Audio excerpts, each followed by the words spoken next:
Good morning, everybody. First of all, I want to congratulate the Benelux team for organizing this event. I think it could be a very interesting one today. The challenges we have to reach the climate and the renewable targets are huge. But there's good news. I think the good news is that the mindset is changing. We hear more and more the focus shifting towards solutions. Which solutions can we bring on an industrial scale to tackle these challenges? Those solutions are needed. If we look at the Benelux, we're hosting some of the leading ports in the world. We have the largest chemical cluster in the world, and not the least, we also have leading in logistics. So three huge challenges for us. And I believe for today, if you look at the Benelux, there are two important words for me. That is cooperation and how to be a front runner. The front runner is important for me. I think, how can we tackle these challenges? And front runner means economical added value, means employment, and means economical welfare for our companies. So then that's an important one. And then cooperation between the countries, cooperation between industrial companies and the more regulated companies, then cooperation between departments, because it's not only about infrastructure, but it's also about education and so on. So I think cooperation is very important. Perhaps just some practical issues for everybody. Given that we have a full program, I would ask all speakers to keep to their time. Time management will be strict. After each presentation, you will have the opportunity to pose some questions. The questions will be pooled and will be handed over to me. I will ask the pooled question to the speakers. So the audience, I want to thank, because the question and answers will be limited due to the strict timing. Switch off your cameras and mute your microphones, please, if you're not speaking. And at last, I want to inform you that the webinar will be recorded. So I hope that's not a problem for none of you. Then I hand over the word to Jan Mollema, who is Director Internal Market at Benelux, who will give an introduction on the Benelux. Yes, thank you, Mark. And already good to know that we are in such good, knowledgeable hands today. Dear friends of Hydrogen Corporation, dear friends of the Benelux Corporation, I hope you are all well prepared on a day like this, cold, winterly, where natural gas is pumping through our heating systems. We are talking about the future, how to get this on a CO2-free basis, and possibly likely using hydrogen to get this done in the future.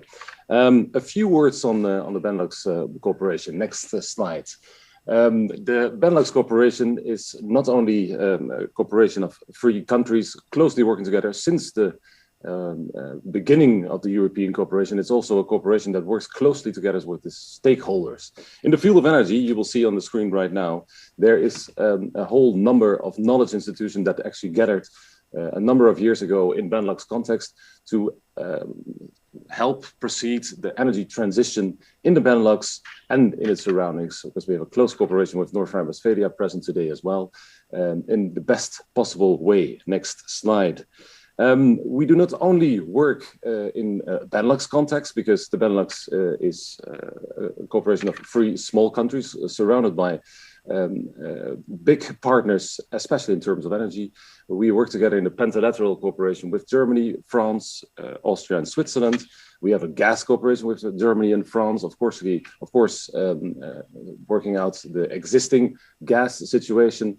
And also very important for the discussion of today, the North Sea Cooperation. We host the secretariat for all these 3 other corporations here at the Benelux House. Next slide, please. Why and what way do we actually work together? We bring together the people that work on energy issues on a working level. The ministries send their experts to the Benelux on a regular basis to work out new policy, to work out new ideas, to see if for projects new policy is needed. We also host, as said, the Penta and the North Sea Corporation in this term. And on these pictures, you see several settings in which recently statements, declarations, agreements were presented. For instance, last May, the hydrogen declaration by the Pentalateral Corporation that's basically gave input for the Green Deal that Europe brought out later. On the total right, you will see the H2 Benelux Hydrogen Corporation on mobility, where right now a project is running with EU funding on the filling up stations for cars in the Benelux. Next slide, please. Why are we here together in a Benelux context, especially today? That's because there is a special context we have towards Europe.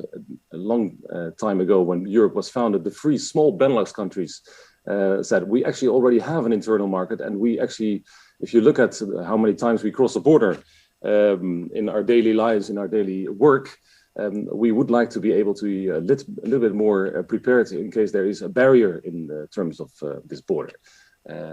For the one or using the slides, two more tips on the space bar, and then we have all in the picture. The Benelux has a special status with Europe based on, if you forget everything I say today, Article 350. Next slide. Next slide. Yes, perfect. No, one back. The Benelux has a special status saying we can go further and faster in developing our internal market. Now, why is that interesting today? We are all looking with big eyes at the European Union to realize new laws, new policy in its Green Deal, and we are also cooperating with that as Benelux countries, as pentalateral. But we have a possibility in the Benelux to run a little bit ahead of that, serving as a living lab for Europe. We could make regulatory sandboxes if we would wish to provide the players in the Benelux, the energetic players in the Benelux, to already start doing cross-border projects in cross-border context within the Benelux. Next slide, please. In order not to speak too long, 4 suggestions from our side, which we have picked up a little bit in preparing this day. We started with, we have a fantastic expertise throughout the Benelux. We can pool that within gatherings like this, and we can use that. And as the Belgian minister said recently, we can also be proud of all the knowledge and expertise we have to give the right example and the right message to the European Union.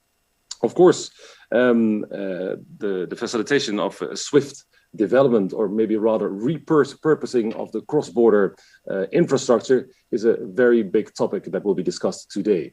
If there were to be legal barriers, and there are, it actually making it possible to get the new forms of energy, the new forms of renewable energy going cross-border, the Benelux environment might be just have the right legal toolbox to do so.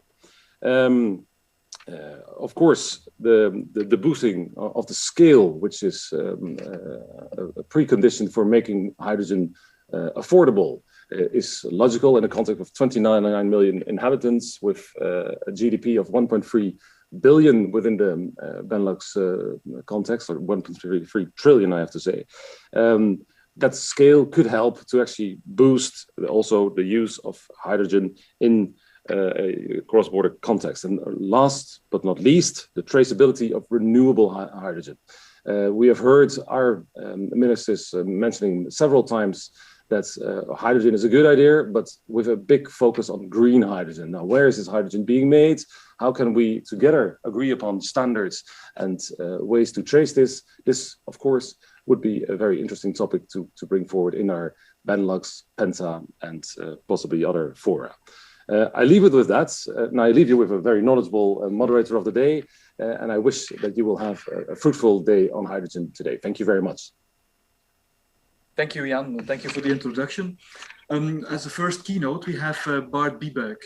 Bart has an impressive CV.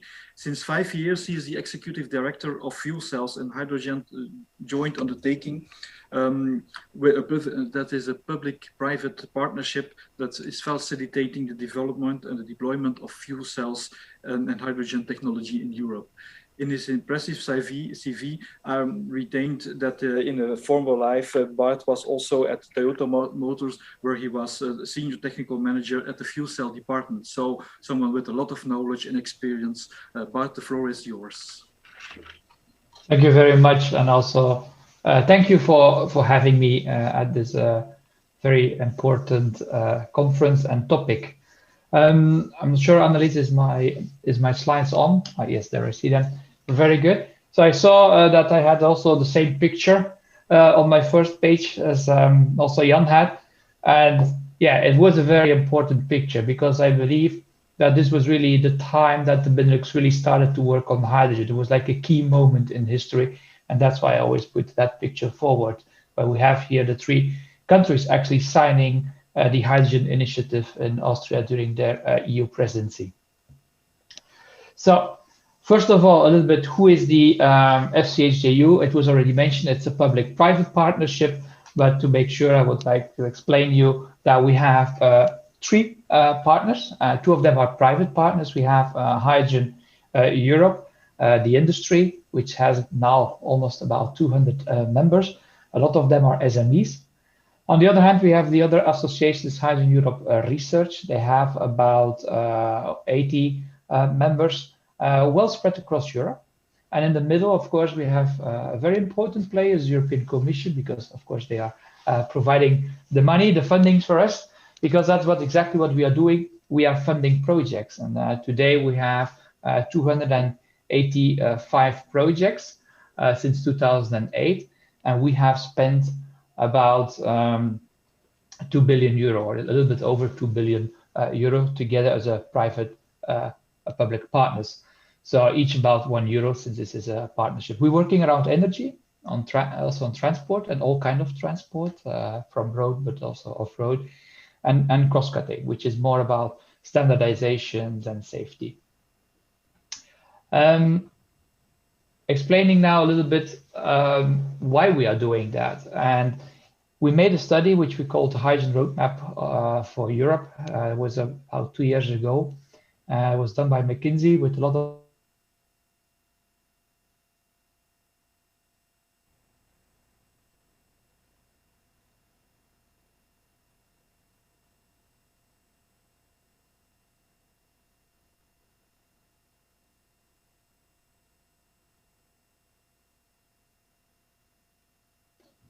Okay, I think it was a small glitch.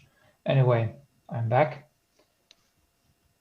So can I continue? Yeah, good. So, no, so as I said, we made that study in Europe, and at that time we came to the conclusion by 2050, 24% of the final energy demand in Europe could be supplied through hydrogen. Of course, we can emit a lot of CO2, but it could also generate annually 820 billion euros of revenues and create 5.4 million jobs in Europe.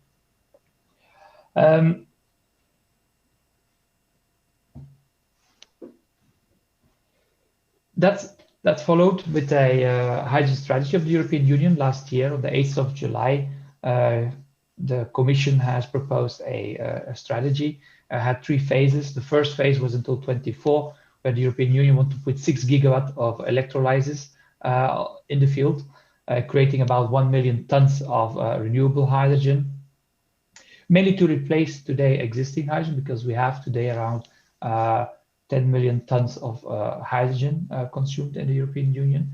This will go up by 2050 to 70 million tons about.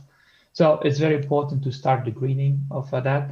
So in the second phase, and that's until 2030, we will create 40 gigawatts of electrolyzers to put it in the field to create 10 million tons of hydrogen.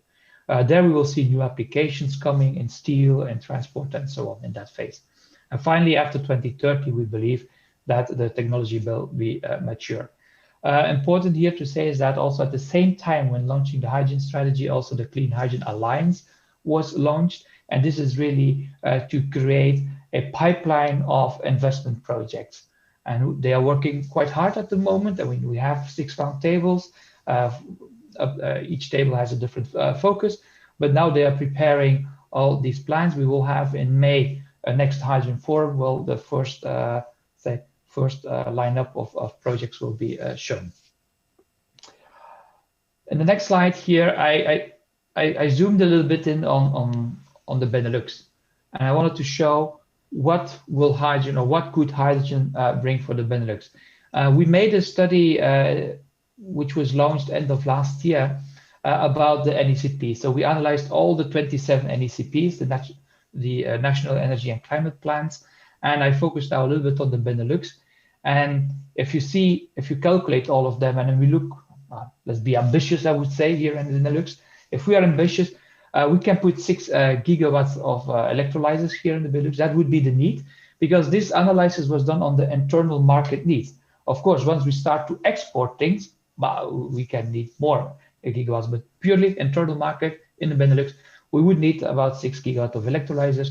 We will be able to abate 5.1 million tons annually, create 3.2 billion euro annually of added value in our domestic economy, and create around 30,000 jobs in the Benelux when we really are ambitious on hydrogen.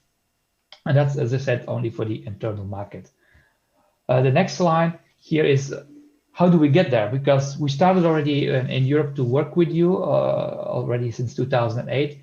And you can see that, for example, like in Belgium, we have 48 beneficiaries already participating. We spent here from the European Union almost 40 million euro. Same for the Netherlands. There we have 93 beneficiaries in the Netherlands, also spending now, I mean, from Europe, we spend about 71 million euro in all different kind of projects.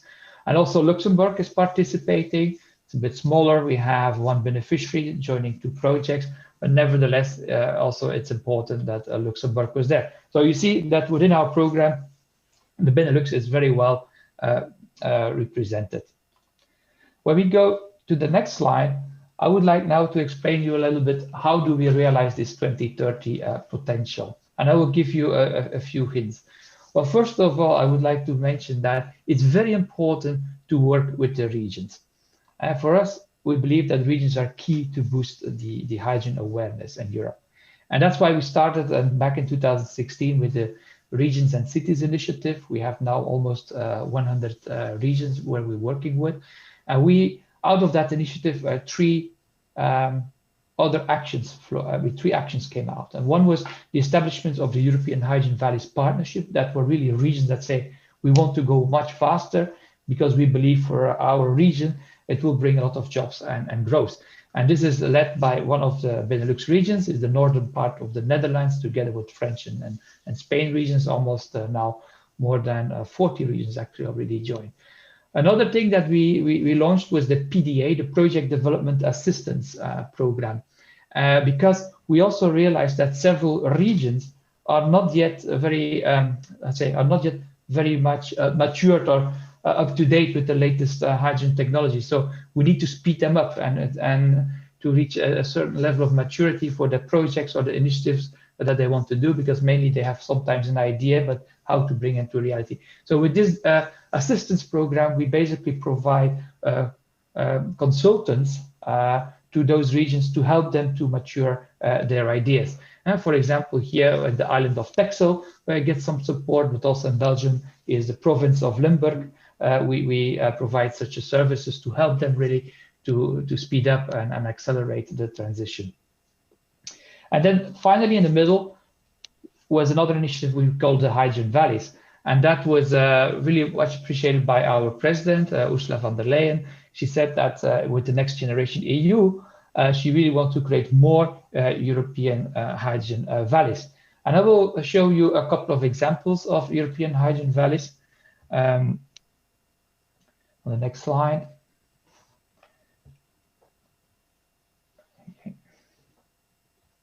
Okay, the slide doesn't move. Yeah, okay, I went a bit fast. Okay, let's go one more back. Yeah, now I'm here. So we have 3 European hydrogen valleys. The first one is Big Hit, started in the northern part of the UK and in Scotland actually, where basically we produce hydrogen on the islands, and then we bring it to the mainland, where we use it to charge ferries, but also cars and so on. And that was for us a nice start, but it was very small still, although there were a lot of challenges, but it was still small. So that's why we went to a bigger hydrogen valley, and the real hydrogen valley in Europe. And it was in the northern Netherlands, because we launched a call. We put 20 million euro in that. And we had 6 regions going for that call. And finally, North Netherlands, the Groningen area, Emmen area, they basically won. Why was it it was a very beautiful project, because it really covered everything, because this is the hydrogen valley concept. It really has to have industry, it has to have transport, heating, cooling, storage, all these different sectors need to be connected. That's why we call it sectoral integration. And also there was a lot of partners there, so it's really a beautiful project, and it's now ongoing, and looking forward to see the real establishment of this hydrogen valley. And this year, or end of last year, we just signed another grant to make the first hydrogen island in Europe, and this is the island of Mallorca, where basically also there they would like to use hydrogen in a sectoral integration manner. While they will produce hydrogen from solar, they will inject it in the gas grid. Even some hydrogen will be transported back through the gas pipelines to mainland Spain. They will also use it for heating, hotels, municipality building, to use it in the port of Palma, mobility for buses, etc. Of course, we also believe that we will make more hydrogen valleys in Europe, and we know that Germany have already a few of them, but we should think about, for example, cross-border hydrogen valleys, because now we look always region and very national, but we could think in the future about cross-border hydrogen valleys. We look at ports, airports, industrial hubs, logistical hubs, etc. Why not to create the first hydrogen city in Europe? We did that not only in Europe, but also from Europe, we let's say, made the concept of hydrogen valleys available for the rest of the world, and many countries in the world basically picked on that. And you can find all this back in the Hydrogen Valleys platform, which was recently launched in, I think, 2 or 3 weeks ago. You can see that more than 30 regions around the world have now also hydrogen valleys, and this is really to share information, best practices to each other. So have a look to that as well. But also we could think about more hydrogen valleys, not only in the northern Netherlands, but more hydrogen valleys in the Benelux. Think about the area, for example, Rotterdam, Antwerp, and so, where we have a lot of ports, big industrial clusters. According to the IEA report, these are fantastic locations to create more hydrogen valleys. So I believe there's a big potential. So, and that will be important as well, as I said, to reach those 2030 targets.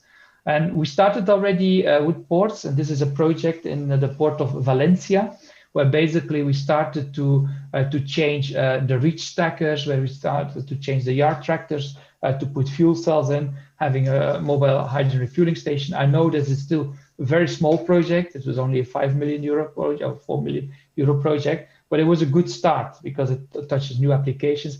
What we will do now is that we will issue a tender by the end of March, to really build a European Hydrogen Ports Coalition, and to really make a coordinated roadmap how to decarbonize ports using hydrogen. And I hope that this leads then to other hydrogen valleys across Europe, especially focusing on ports. So the idea is here to really have a consultant to make a big study together with port authorities. And I know that the port of Rotterdam already raised their hand that they really want to join this activity. Secondly is that, of course, we need to increase the electrolysis projects. I mean, now we're working to, we have 10 megawatt, 20 megawatt, 100 megawatt projects. And the last tender of the Green Deal call, there were 60 projects now submitted for 100 megawatts. So it really shows that the industry is moving to bigger scales, but I think we need to go even beyond bigger scales. So that is where we will work on in the next years, really, to go to even to the gigawatt scale. But just, you should not forget, if you see on this slide from where we come, 10 years ago, we were working on 100 kilowatt scale electrolyzers. Today, we are talking about 100 megawatts. So just in 10 years, we multiple it by 3 digits. So the Benelux has actually a very good developed gas network, as you can see. In Belgium, but also in the Netherlands, you have thousands of kilometers of natural gas pipelines. And that is actually a very good, let's say, I mean, that's a benefit of the Benelux. And that's why the IPCEI project Green Octopus is there now. The consortium is working very hard to realize that. And I would here definitely recommend to speed up because it is really important. especially if the Benelux want to play a pioneering role, we have to speed up this IPCEI so that we can implement it and then put those big electrolyzer plants at very strategic locations close to a pipeline. I know that the IPCEI project Green Octopus has received, or the Belgian government at least has foreseen around 95 million euro via the recovery fund. I'm not sure about the Netherlands, but I think the recovery fund is a very nice way to free up money for such a big investment project. So maybe the Netherlands can also look into that. But also what I realized in the Green Octopus at the moment, if we talk about Benelux, we forget one country. And I think we should also look if we cannot connect Luxembourg into this Green Octopus. Well, just give him another arm, I would say. So, and as you can see, actually in Belgium, there is already a pipeline. And you see here on this slide that there is already a pipeline. So basically, it should not be so difficult to make it happen. On the next slide, let's see if it goes. Next line. Yes, there we have. It's as well already mentioned, it's very important that the color of hydrogen is somehow certified. We have started already in 2014 the project Certify, where basically now we have 4 pilot plants in Europe, and actually 2 of them are based in the Benelux. It's one in Halle with Colruyt, one Air Products in Rotterdam, producing hydrogen, and we get the certification of the guarantees of origin. We have now already more than 70,000 of GOs issued already. We just started now in December Certified 3 as a successor. And here, basically the idea is to roll out the whole program across Europe, the 27 member states. And that's for that we work together with the IAB. And also you can see with the VREC, the Flemish regulator, SPW is Wallonia regulator, and Vertogas, the Dutch regulator. Unfortunately, we don't have yet the regulator from Luxembourg, but who knows, in future, maybe he might join as well. But you clearly can see here the pioneering role of the Benelux. And as already it was mentioned by Jan, why not having this as a kind of sandbox, a pioneer, a living lab for the Benelux, especially in the guarantees of origin? Because I believe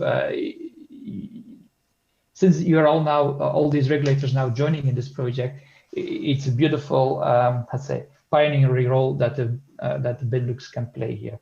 But we should have also the Luxembourg one in it, I would say. Okay, the next slide. Let's see. Yeah. So also the third action is really let all your knowledge centers or knowledge hubs working together. I mean, you can see we have a lot of research institutes, we have companies. So, and I see in the Benelux like 2 really spots, I would say, that are really knowledge hubs. And you have that somewhere in the Arnhem area, you have then something around the area of Lier, Antwerp there. So I really believe that are 2 knowledge spots, and I believe we should try to make them work together more closely. In the next slide, let's see, next slide. Yeah.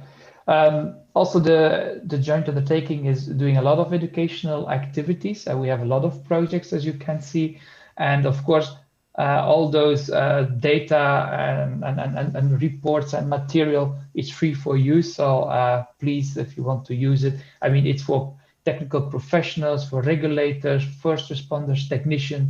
A wealth of information is there. And actually, in the next slide, you can see that we have made an observatory end of last year as well, where you can find all those materials. It's in the section of education and training, it's all there. But actually this fuel cells observatory is also covers all the technology and market. So how many cars are there, how many electrolyzers are on the European market, everything is there, policies, codes and standards, patents, publications, funding, everything is there. So have a look. On the next slide, you will see it's not only about the industry, but also we should talk about hydrogen refueling stations. And I'd like to see if it goes to the next slide. Yeah, there we have. So as you see that Belgium has 22 hydrogen refueling stations foreseen in the Alternative Infrastructure Directive, but unfortunately 2 are realized today. Netherlands, same. There was 20 foreseen by 2020, only 4 are realized. Luxembourg has none. I know that there are many planned and it's ongoing, but we are a bit behind according to our plans that were submitted to the European Union. Also here, I would like to say we should really urgently start to issue the hydrogen refueling stations for trucks, because I know that very soon we will have hydrogen trucks in the Benelux, and we need to start making a plan. You know that the industry, end of last year, they committed to put 100,000 trucks, hydrogen trucks, and 1,500 hydrogen refueling stations by 2030 in the EU. So we need to start really working on that. And here I would call to make a kind of H2 Benelux, things like they did in Germany. They really have hydrogen mobility Germany. They're doing really a fantastic job. And I believe that we should copy that way of working also here in the Benelux. This is my last slide here. I know the time is up, but just a slide is about the funding opportunities in Europe. And I think that's always nice to explain because people are always looking for money. So one is the Hydrogen Europe, is the research and demonstrations. That's my program. So my program will change. It will not be called anymore FCHJU. It will change to Clean Hydrogen Joint Undertaking. It will be launched normally by the end of this year. We will work on production, on distribution, but also end use, mainly on the heavy duty side. But also very nice is now hydrogen will be also split in other partnerships. So the Commission really pushed hydrogen in many, many partnerships. So you will have Processor for Planet, that's more the chemical side. You have 2.0, which is the transport side. Waterborne speaks for itself, so it's about maritime. Clean Steel as well speaks for itself. So how to make greening the steel. We have Clean Sky for the aviation and EU Rail for the train. So really all those partnerships have now a mandate to put hydrogen calls out. So you will see a wealth of opportunities very soon. The first calls will be launched in April from some of them. And then my next call will be probably by the end of this year. And I can say that my budget has been substantially increased compared to what I have now. Further, we keep the Connecting Europe facility. It's mainly for hydrogen refueling stations, for bunkering, all these things. So it's really the infrastructure wide. Then you have the Innovation Fund, which just finished a call for proposals. There were actually, I think, 250 proposals were sent for the Innovation Fund, and 56 dealt with hydrogen. The IPCEIs, we touched about that. We have to move forward fast on that. And now we have also the Next Generation EU, the Recovery Fund I mentioned, where Belgium already put the 95 million euro towards this green octopus or hydrogen. So a lot of possibilities. And if you would like to know more or you have questions about that, feel free to contact me. That's it. Thank you very much, Bart, for this very interesting speech. I think a lot of companies will remember certainly your call for projects, and I presume there will be interest in by a lot of companies to join certain of your programs. Then I also remember a call towards Anna Maria for the Luxembourg regulator to participate in the GO project. So we can come back to that point later in our panel discussion. So be prepared, Anna Maria, I would say. Then I have one question from Frederick Lux, Flix 50. Do you also consider other molecules than hydrogen in the hydrogen valleys and the way to turning hydrogen into other molecules in these projects? Yeah, it's part of it, of course, because it depends, of course, which carriers you're talking about. But for example, for ammonia, methanol, and so on, yes, of course, you need if you want to green those fuels, of course, you need green hydrogen. So it is a part of it. But again, it's a sectoral integration. So Hydrogen Valley is about showing something on transport, on storage, production. But yes, of course, other fuels production can be part of it. Okay, thank you for the answer. If there are no further questions, we can go to the next part of the presentations. The second part of the presentations is about studies and projects. And the first project is presented by Maxime Peters, the Industrial Seaport and Hydrogen Transition Symbiosis. Maxime, the floor is yours. Thank you. And also thank you for the invitation. Happy to be part of this important study day to talk about the importance of hydrogen infrastructure and collaboration in our region. Next slide, please. Next slide, please. First, I want to set the scene. As Port of Antwerp, as seaport, but also as the largest chemical cluster in Europe, we believe that together with strong sorry, I can hear the moderator.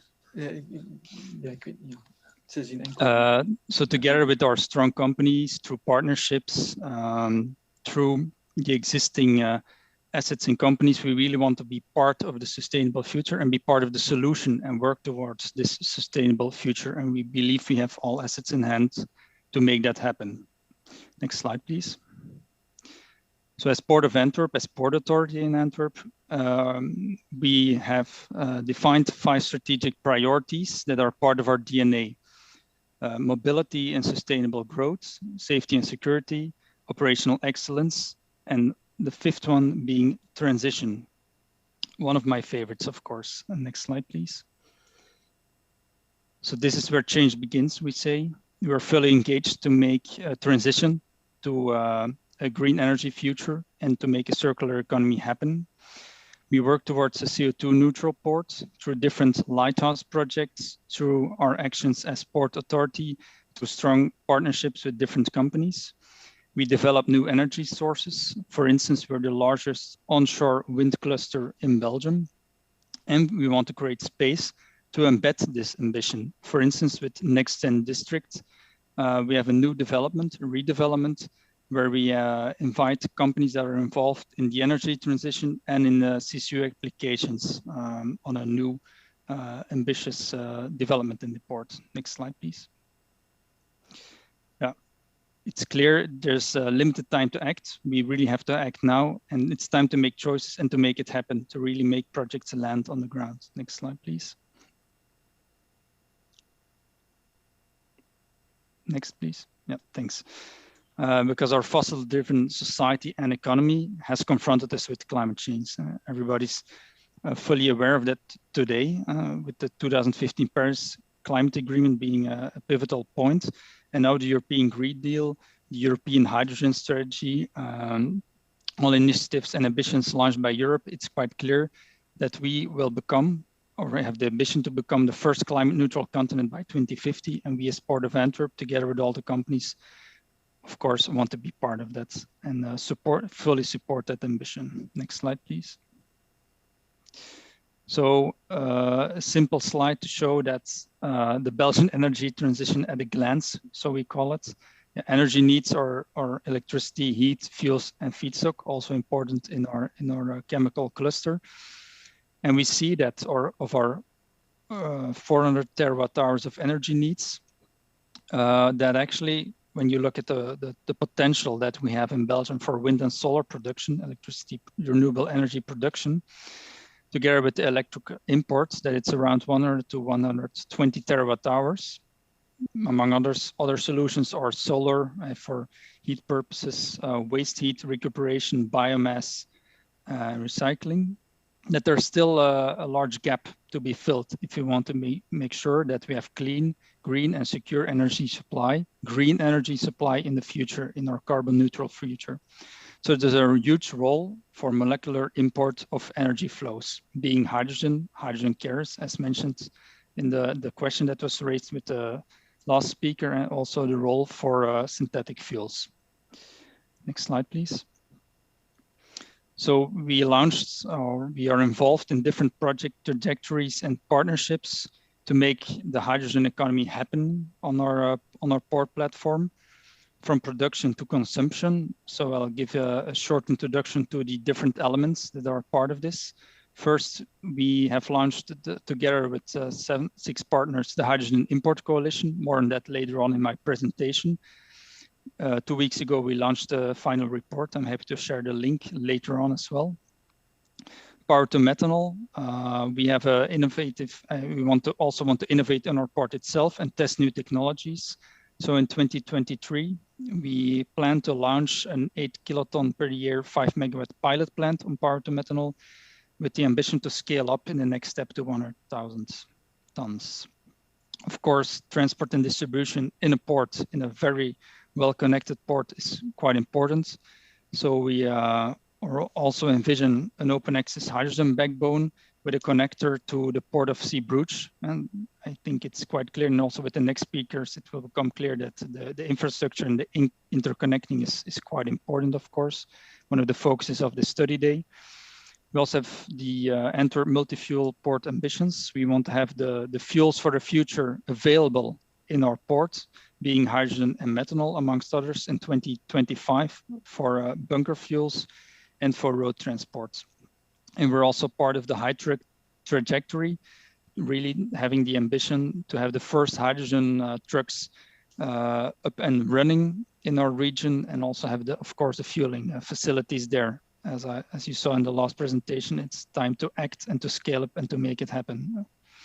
And for consumption side, we have hydrogen shipping. Behind me, you see the artist impression of the tugboat we're launching. There's 2 dual fuel tugboats, one on hydrogen and one on methanol. And one of our slogans is walk the talk. We also want to green, so to say, our own assets and be part of this transition. Last is the large-scale H2 and CCU demonstrator being the next-gen district. The first companies coming in 2023 also want to make space for scale-ups and larger projects to scale up the transition. Next slide, please. So now coming to the Benelux context. 4 things that make us special and bind us that we wanted to bring. First, a beautiful map from the Wuppertal Institute, one of the speakers later on. It's one that we use quite often because a study showed that we're in the energy sink or the dark spot of Europe in terms of local renewable energy potential, and also when it comes to energy demand. Of course, being a strong, connected industrial cluster, having a large energy demand. So it's something that binds us, and we have to look for solutions for that. Next slide. But we also have a huge offshore wind potential, and you can see it on the map on the right-hand side. Something we can, it's very beneficial, of course, and will be a large part of the solution. Next slide. Thanks. We have the European most dense cluster of seaport and energy hubs, and one of the points of today is we have large seaports. We're very well connected. We have industrial clusters and thus energy hubs. So we need to cooperate, and there's a lot of value in that collaboration. Next slide, please. To end, we struggle with many identical challenges, so we need to cope with them together. Next slide. So the hydrogen mission for our region has the right assets to become a leader, but collaboration will be essential to succeed. So we have the presence of seaports with a strongly anchored industrial fabric, as I said before. Those are also internationally renowned energy hubs. We import, we transport, we store, we process, we transform different energy vectors today. And we see that carrier imports, the hydrogen carrier imports, are not widely accepted yet. And there's also a large vision towards full electrification, for instance. So there's also a shared advocacy mission to make sure that hydrogen carrier import is also seen as one of the solutions that we really need to support towards a clean energy future. Second point, we have an existing and also a potential pipeline infrastructure that can be configured for regional and cross-border transport. So joint layouting, of course, will be very important, and on the joint construction of a regulatory framework. And when it comes, for instance, to a certification, cross-border transport, etc., will be vital. Next slide, please. And we also have an innovative Belgian business world, but also, of course, in our neighboring countries, we have innovation happening and a strong business world. There are various demo projects. You saw many of them in the previous presentation, and initiatives are launched when it comes, for instance, to production, to synthesis, etc., and different hydrogen applications for different off-takers when it comes to fuel or feedstock. And there's also joint learning costs, and we need to test together and etc. and work together. Example, for instance, the high flow trajectory. Next slide, please. So now I would like to zoom in on the Hydrogen Import Coalition. It's a coalition that was launched in October 2019, where we, together with DEME, ENGIE, Exmar, Fluxys, Port of Zeebrugge, and Waterstofnet, an industrial coalition of public and private partners, we launched it together to research the import of hydrogen carriers towards our industrial clusters in Belgium, to get an insight on the technical, economical, and regulatory boundaries, and actually at what cost could we get the carriers here. Next slide, please. And because the main question, I already showed it in the energy transition slide of our Belgian situation. Now, the question is, where will I get this future renewable energy from to support the energy transition of our country and to work towards a circular European industry? The European pure domestical, pure electric scenario, domestic electric production, seems attractive, mostly from a geopolitical and energy efficiency point of view. But we see there's a lack of pace concerning renewable energy buildup, but also when it comes to transmission line, quite vital. Not only in Belgium, but also in our neighboring countries present at this table, we see that there's a lack of pace in the transmission line build-outs. And there's also the question of costs, total system cost, stability, and robustness when it comes to an all-electric scenario or a scenario with only domestical production. So we believe that import will be vital when it comes to total system costs and when it comes to the stability of the grid, which is vital for our society, of course. Next slide, please. So here you can see on the right-hand side a map of the locations we considered from Australia to Chile, Oman, and Morocco, for instance. We considered different locations with different wind and sun profiles. Some are more based on wind, some are more based on sun, but always a good combination of those two, getting good fallout hours. We researched different carriers, being liquid hydrogen, ammonia, methanol, synthetic methane, and a liquid organic hydrogen carrier being dibenzyl toluene. So we made full calculations from all those locations for all those carriers in the perspective of the next decade, 2030, 2035, and 2050. We wanted to get a view on the full value chain, the thresholds, and we're looking into large-scale imports, being a European energy hub already today, and wanted to be that also tomorrow for different carriers. Next slide, please. And here you can see the scheme. We were very thorough, being an industrial coalition, taking everything into account, all the different steps, different carriers, different locations, everybody bringing his industrial expertise into the calculations. Again, people wanted to dive deeper into the numbers and the exact assumptions behind this. Happy to share the final reports through links, of course. Next slide, please. But because the time is limited, I want to share the three main conclusions, the key results from our import coalition. Maybe starting with the first, a simplified scheme of our results.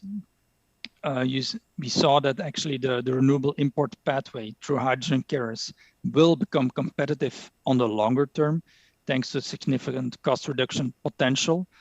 Also for feedstock and for some carriers, of course, synthetic molecules, the cost gap, for instance, for some feedstock is smaller than, for instance, hydrogen for energy purposes, all depending on the carbon tax scenarios, of course, and the willingness to pay of the end consumers. And so different elements are at play, but we do see that it's a competitive and very necessary pathway for a clean energy future.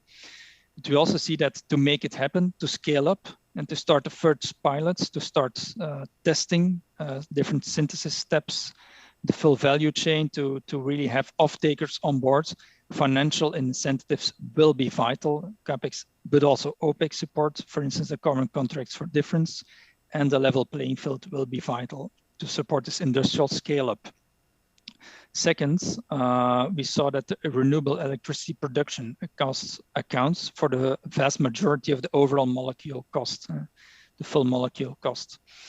So it really supports our thesis that we need to look for production locations with low levelized cost of energy, so good full load hours, and it really supports the import thesis. And third, because we also had many stakeholder discussions on offtake, there's no silver bullet when it comes to comparing the carriers and the different locations.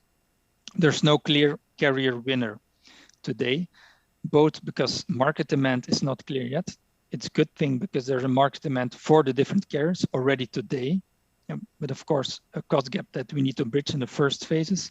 But also in the future, there's many new processes that will, for instance, the steel industry, among others, that will be able to use these carriers in their transition towards a clean energy future. So market demand will strongly show the way for the different factors. We also saw that different locations are very competitive with each other, so it really supports a very liquid and good market with different locations and different carriers being able to be developed. Next slide, please. I want to end with a little view on the hydrogen pipelines to establishing the missing link to make the hydrogen economy happening. Next slide, please. So hydrogen backbones, as you all know, are crucial to scale up this hydrogen economy, but they're quite challenging to deploy. But pipelines are essential as a means of transport when it comes to hydrogen because of the physical characteristics. But it's the famous chicken and egg discussion, of course, which comes back in all the transition projects which I'm involved in. There's without pipeline infrastructure, it's difficult to lift up the hydrogen economy. But without liftoff of the hydrogen economy, it's hard to have an investment basis. It's something we really need to overcome together to make it happen. And it comes back, for instance, also in the trucks. It's the same. It's with there need to be trucks, there need to be fueling stations, and there needs to be demand, etc. So there's this importance of collaboration. One, on the layout, we need to connect all these different local distribution backbones to the national network, to interconnectors with our neighboring countries, to the import hubs. So de facto, it's actually an international topic to challenge and to tackle together. So on the layout part alone already. Second, very important connected to that first point is the timing to align the cross-border connections. Of course, timing is crucial. And third, I think it will come back in every presentation, the regulatory framework, the market development, and we need to have a good market for the hydrogen economy, and certification being vital, a vital topic. It came up in the first presentation with a low threshold for cross-border exchange. And I want to end with a teaser on the next slide for one of the next speakers. Next slide, please. Thanks. Show this beautiful slide as a teaser. That we are one of the local distribution hubs and local backbones that is part of a bigger network connecting to the neighboring countries, and those connections will be vital, but they need to be realized with different partners. So we really look forward to working on that together. So I finished 5 minutes in time. That's good. Thank you. Thank you, Maxime, for this very strict timing and for gaining some time. I didn't receive any questions from the public, but perhaps for you, you mentioned again certification as an important one, and regulation. We are here in the Benelux framework. What could be the added value for the Benelux actions for your projects? I think certification, it's a very difficult topic, especially if it's intra-border. And I think hosting, pooling the knowledge, getting insights from everybody, and getting an overview of the thresholds would be would be very welcome, and also to have a common voice towards where it needs to go, towards the proper authorities, could really be helpful, because you can't tackle this alone, of course. Thank you very much, Maxime, for this interesting speech. And between parentheses, I really liked also the title of your study, not only the content, but also the title of the import study, Shipping Sun and Wind to Belgium. I think it's a wonderful title also for a nice study.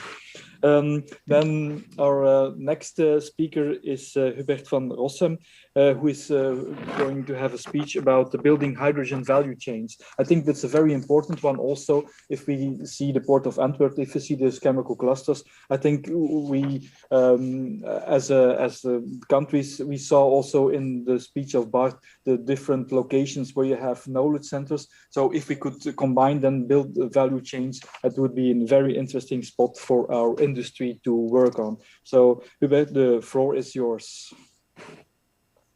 Thank you very much, and all a very good morning.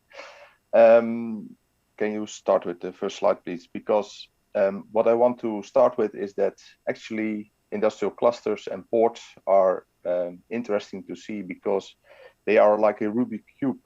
And you know that I'm not very good with the Rubik's Cube, but every side you turn has impact on the other side. And actually what we're trying to do is to shift our total current economic system towards another system, and that we then transform that to an environment in which jobs can arise, new jobs can prosper our future and welfare, and it's also good for the environment. And that transition, that's something we have to do together, because it's not very easy to transform a current economy, which is still our model of employment and of economic welfare, and to transform that to another system. And we can do that with hydrogen as one of the solutions, because it will not be the only solution, but it can play a real part, big part, because it's also overarching our European system. And can also, in that building up new trade lanes, also have impact on a world level, because we also work within the context of the Paris Agreement. And what we did as a Port of Rotterdam, we did our own study, and there are a lot of studies going on, so to compare those studies is very useful. And what we see that their own energy contribution from a European point of view will never be enough to answer the demand which is needed if you really want to transform industry, steel companies, mobility towards that new economic system. So you need a large part of import coming from abroad the world, like the last speaker already mentioned. And what we see is now that will build up to 30 megaton up to 2050. And we also think that transition will speed up also due to the regulations and due to the demand of the European level of 55%, which is the target for 2030, most likely in the upcoming time. And what we now see is that we are also, as ports, a player into transferring that energy from A to B, and also very much connected to North Rhine-Westphalia. So it's very good to have this meeting within this Benelux context, because those connections we have now within Europe will also be relevant into making the transition. Next slide, please.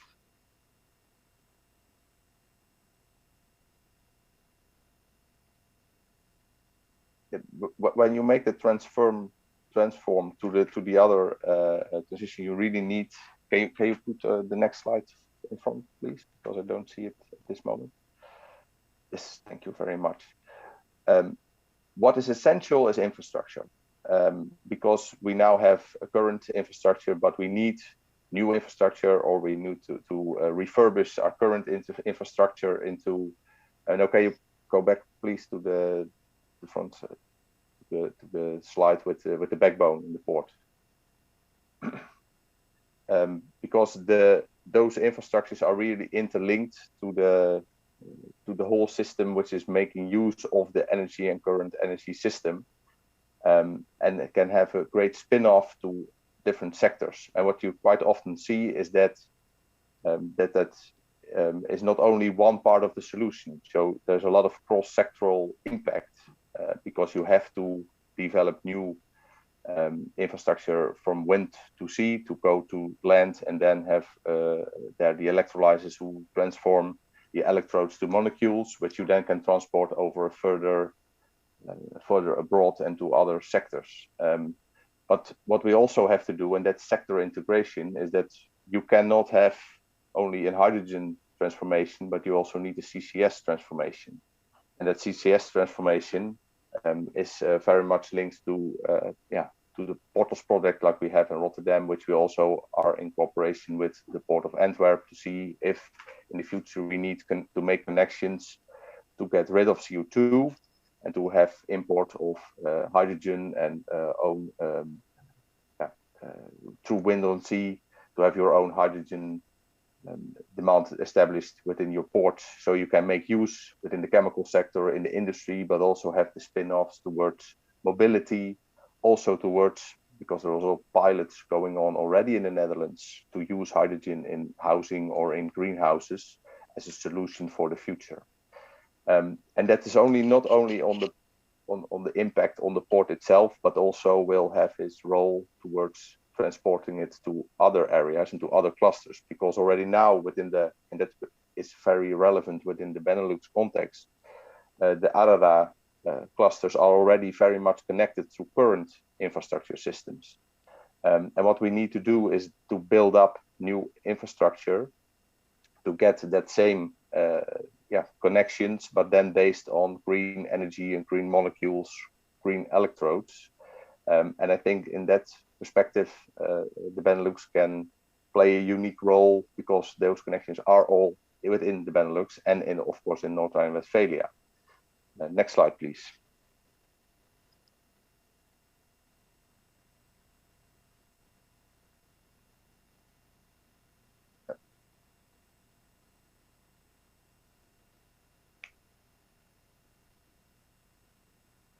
Yes, and that's because we are now also working on establishing cross-border connections, which are essential for those making this transition towards the energy transition in also the other clusters, and also to have the spin-off to mobility on land, by instance, heavy trucks. But that in that value chain development, you also have a lot of risks, because who's going to be the first mover, who's going to take the first investments, because it's all interlinked change. So also the government is needed to reduce the risk on the first movers, and really to establish that market. And there's always the tension between, before you have the market, can you already help to scale up first movers to have impact, and also to connect it to the 55% or to the 2030 ambitions, and to already build your threshold for a stepping stone towards 2050.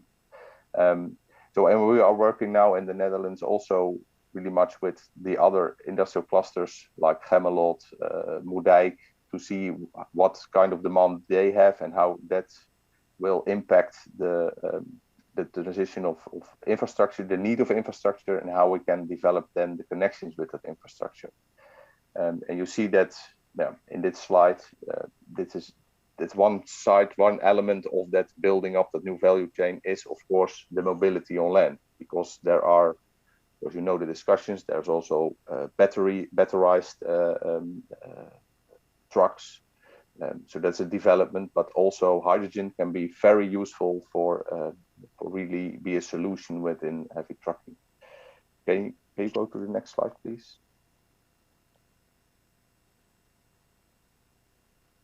And the importance is that we also found those solutions cross-border, that we see that we can extract that to other countries, and that we find some system integration, so that we also can provide hydrogen in other areas where there is maybe a lack of getting your hydrogen, bringing in hydrogen abroad.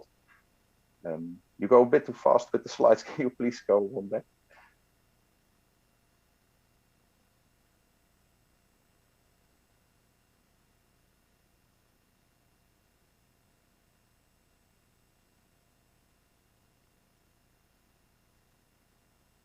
Yes, thank you. Because you can only have a real energy transition and building up value chains if you do it in combination with, can we connect then our transitions from different countries, because it's really a country-based approach now. And we have to find a cross-border approach and a value chain approach, which goes further. And you see that that value chain approach is very much linked to industrial clusters, because they have already, they are standing on the forehand. How can we make use of green electrodes, green molecules to make that transition and to reduce our CO2 emissions? So from our point of view, it's very useful to think from industrial cluster approach, because when you transform industry and chemistry, then you have to spin off towards the other sectors like mobility, and then the other only task is how can we transport then the molecules from A to B, and that's of course can be done by pipelines, which be very useful for pipelines, but also the CO2 can be used, the hydrogen can be used in the inland shipping, also as a source of clean energy, so that we then reduce also over those chains, especially in the mobility, also the CO2, and have clean fuels for the future, and that still provides them for jobs and labor also in the future. So our point of view, and then you can go to the next slide, is that we really have to establish a European cluster approach, especially from the ARERA system. But there are still quite some hurdles to take to reach that goal, and that should be reached by having cross-border connections and also setting a framework. But not only waiting on a European framework, but also thinking how can we speed up those industrial clusters and transition, also in context of the 55% in 2030, and what kind of solution. And that's, please, on the next slide. That's my also the discussion which we can maybe ask in the Benelux context. Can there be acceleration of the ARERA cluster approach within the Benelux context? Can we have a lab in which we can maybe speed up and find solutions which we then can copy to a European scale? That will be quite useful to make a fast transition and have added value and jobs also in the future, and have a sustainable environment and economy. Thank you very much.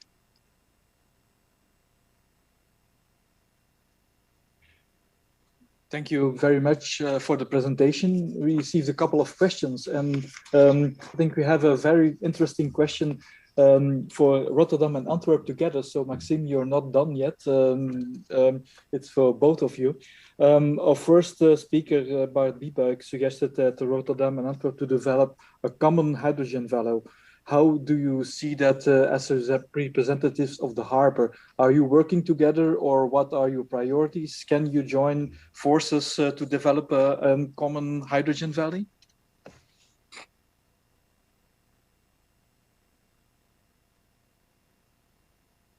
Sorry, you're on mute, I think. Yes, Question. wrong button. Yes, I think there is a great possibility in an approach, because the large amount of need of demand for hydrogen will be so huge that, of course, there needs to cooperation. And I think the interconnection between ports is already there on the current fossil system, and then will transform to a hydrogen system. So there will be interconnections, but we are now at the front stage of developing those import value chains. But of course that will have to be connected to the infrastructure system. And what you saw in one of the slides is that we also work in the trilogue cooperation and finding out how should those connections be made and which infrastructure is then needed, and how our companies interlink to that. Maxime, you want to add? Yeah, I fully agree with my colleague from the Port of Rotterdam. So that's a good basis for collaboration, I would say. Yeah. Then I have a second question for both of you. You're both popular. Do you have a view on how much hydrogen is needed for the industrial purpose in your harbor? It's a question for both of you again. It's a difficult question to ask because you can have several routes, but to walk, electrifying certain industrial processes or finding other solutions. So it will have to be built up in the upcoming time. I don't have a real concrete answer now, but it's also in shaping the environment and a solution. And what we now see, we are working now on a 2 gigawatt electrolyzer park within the port of Rotterdam, and already companies are willing to take those molecules coming from the 2 gigawatt park conversion park. So there is already a big demand, and that will build up towards 2030 and beyond, because they need to have to find ways to get rid of their CO2 and have more sustainable processes. Yeah. Maxime? Yeah, it's very difficult to get a grip on specific volumes, of course, because there's different pathways for different applications. But what we do know is that hydrogen will play a very important role, clean hydrogen, but not only clean hydrogen, but also, of course, clean ammonia, methanol, synthetic methane will play a role. And so it will be a diversified scala of hydrogen carriers that will play a role. But for different applications, it will be different carriers and different volumes. You need the hydrogen as a building block for all those carriers. So perhaps you have an idea on how much hydrogen you need for the starting point of these carriers. Yeah, but I agree with the colleague from Rotterdam. There's many applications today already present in our port that are using hydrogen or carriers that could be based on hydrogen, molecules that could be based on hydrogen. We have those numbers, but of course we can't share those. And the prediction of the future is very hard to say, but that the hydrogen demand will grow exponentially is sure. So we need to start the developments. And I think to add to that, if you don't start now, you are actually too late, because building infrastructure, building your import trade lanes, building your facilities, we cannot wait until there is a market or there is a real clear demand. So you have to work on forehand already in shaping the environment so that you can make the transition. So it's quite an iterative process, and that's why I was starting to say with my Rubik Cube, you cannot only say, okay, we will focus on the red zone, because you have to turn it constantly, but you have to know that you have to make investments, and you have to really invest in infrastructure as a stepping stone to establish that market. And of course, you cannot do that with, we know for sure what the business case will be in 2035. So this is something to really work on, but also make investments and making projects that's really build up that new hydrogen infrastructure system. I have here a question for Antwerp, but I'll ask the same question for Rotterdam. I think it's an interesting one also from Danielle from the Federal Planning Bureau. We know France and Germany are really betting on hydrogen and working together. What could be the comparative advantage of Belgium or Netherlands, or let's put it as a Benelux, what could be the comparative advantage of us as Benelux in order to have those direct energy flows towards the Benelux, and what is needed for the Benelux to become really a hydrogen or a molecule hub in the future? Interesting question. I think it came back in the presentation that I gave and one of the colleagues in Rotterdam, that we have this, as Antwerp, the largest chemical cluster. So we already have an offtake today of hydrogen, and hydrogen will play a role in the transition towards carbon neutrality of many other processes. So the demand is there, or will be growing at least in the coming years. The will to deploy infrastructure within our Benelux region is there. the will to collaborate with the important neighboring countries, for instance, the Netherlands, but also Germany, especially North Rhine-Westphalia, is there. So all elements are there to kick off and to make it happen. And also policy-wise, we see that in all countries in our region, there is now a hydrogen strategy, and we're working towards the deployment and the kickoff of that hydrogen economy. So I think all elements are there to make it happen. But now we need to dare to make the first steps. Or the next steps, maybe the first steps are already taken. In Rotterdam, you have something to add? No, I totally agree with that, because there is already a great use of hydrogen, but now it's already made from gas. So the infrastructure is there already for a big part. And also inderdaad the companies who make use of it, and other companies who can make use of it in the future. And then you also towards mobility and maybe in other sectors, the sectoral approach. So I think on the forehand, if you really want to achieve your climate goals and also want to have an economy that works with companies, then you have to start. We already have the engines here, so we have to refit them for hydrogen, sustainable hydrogen, and to establish that system and build that out to a bigger system that can also interlink with North Rhine-Westphalia and beyond. You both mentioned already North Rhine-Westphalia a couple of times, but let's go a little bit south. What are the connections with the north of France? If you think of Dunkirk, you have also an important gas import infrastructure there. Is there a link between Antwerp, Rotterdam, and towards the north of France? There's already, for different carriers or molecules, there is already quite an extensive pipeline network, but I think it's the connections, especially the future connections that will be realized. It's up for the colleagues up in the next presentations to comment on that, I think. But definitely vital to also think of other connections for sure.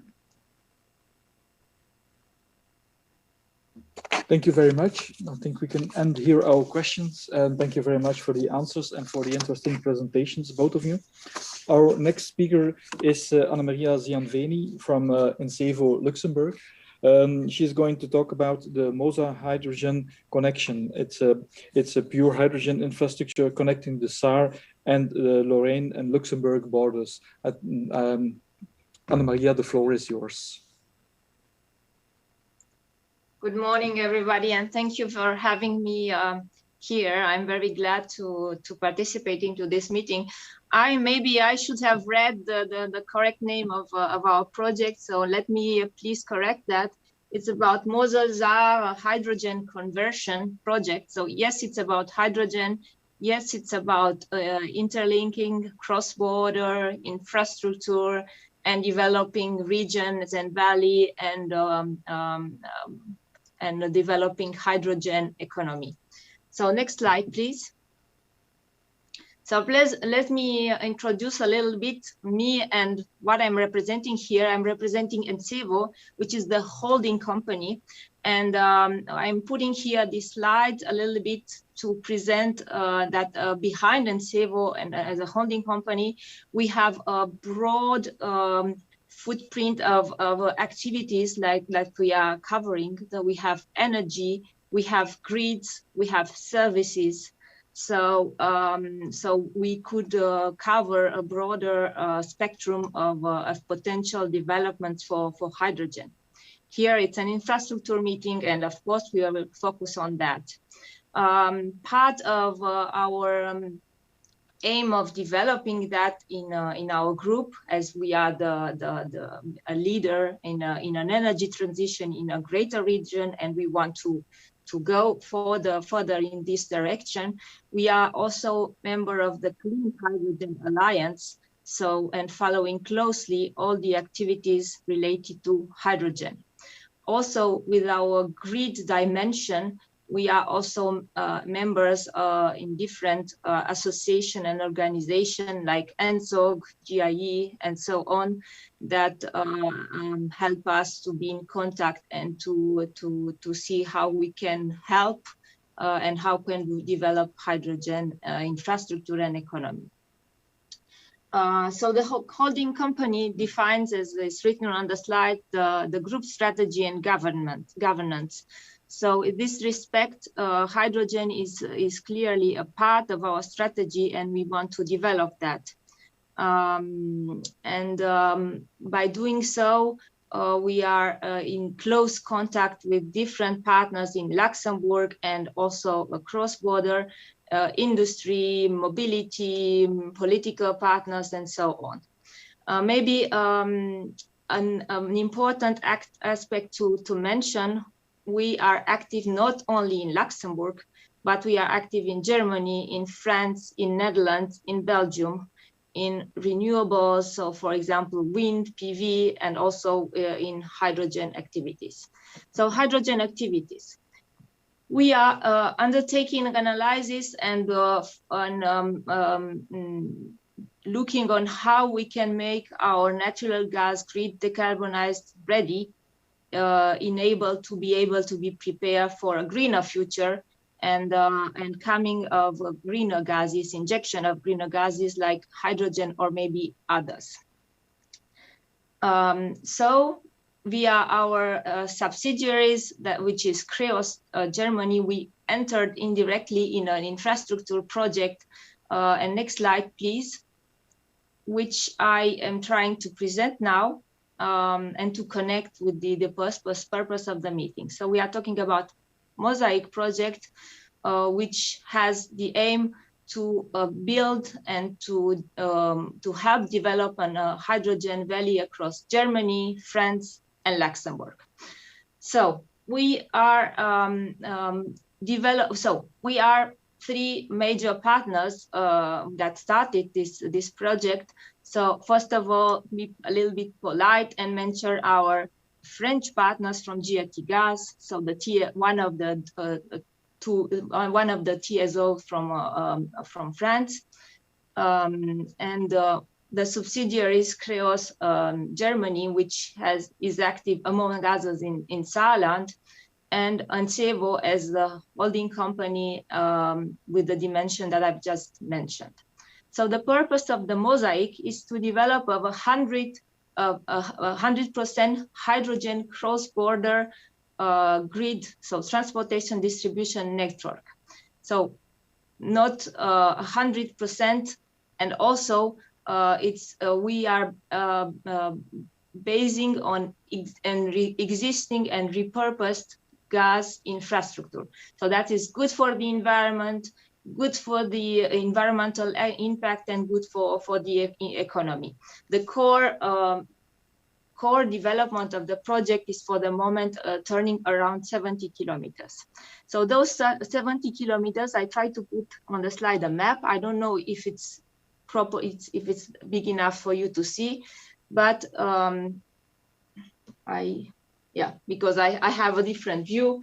So we are the 70 kilometers infrastructure is starting from Fennefolklingen, it's going down to Carlin platform in France, and going up to Perle region, so close to the Luxembourgish border.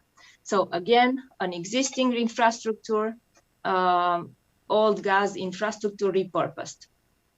So why the project started a little bit small, and then in the context of German, France, close push and close cooperation for hydrogen, we got a lot of support from Germany, from France, and also I have to thanks, and we are very glad to receive a lot of support from for Luxembourg as a member state in developing and being able and to be a company to do something and to develop something in the hydrogen economy.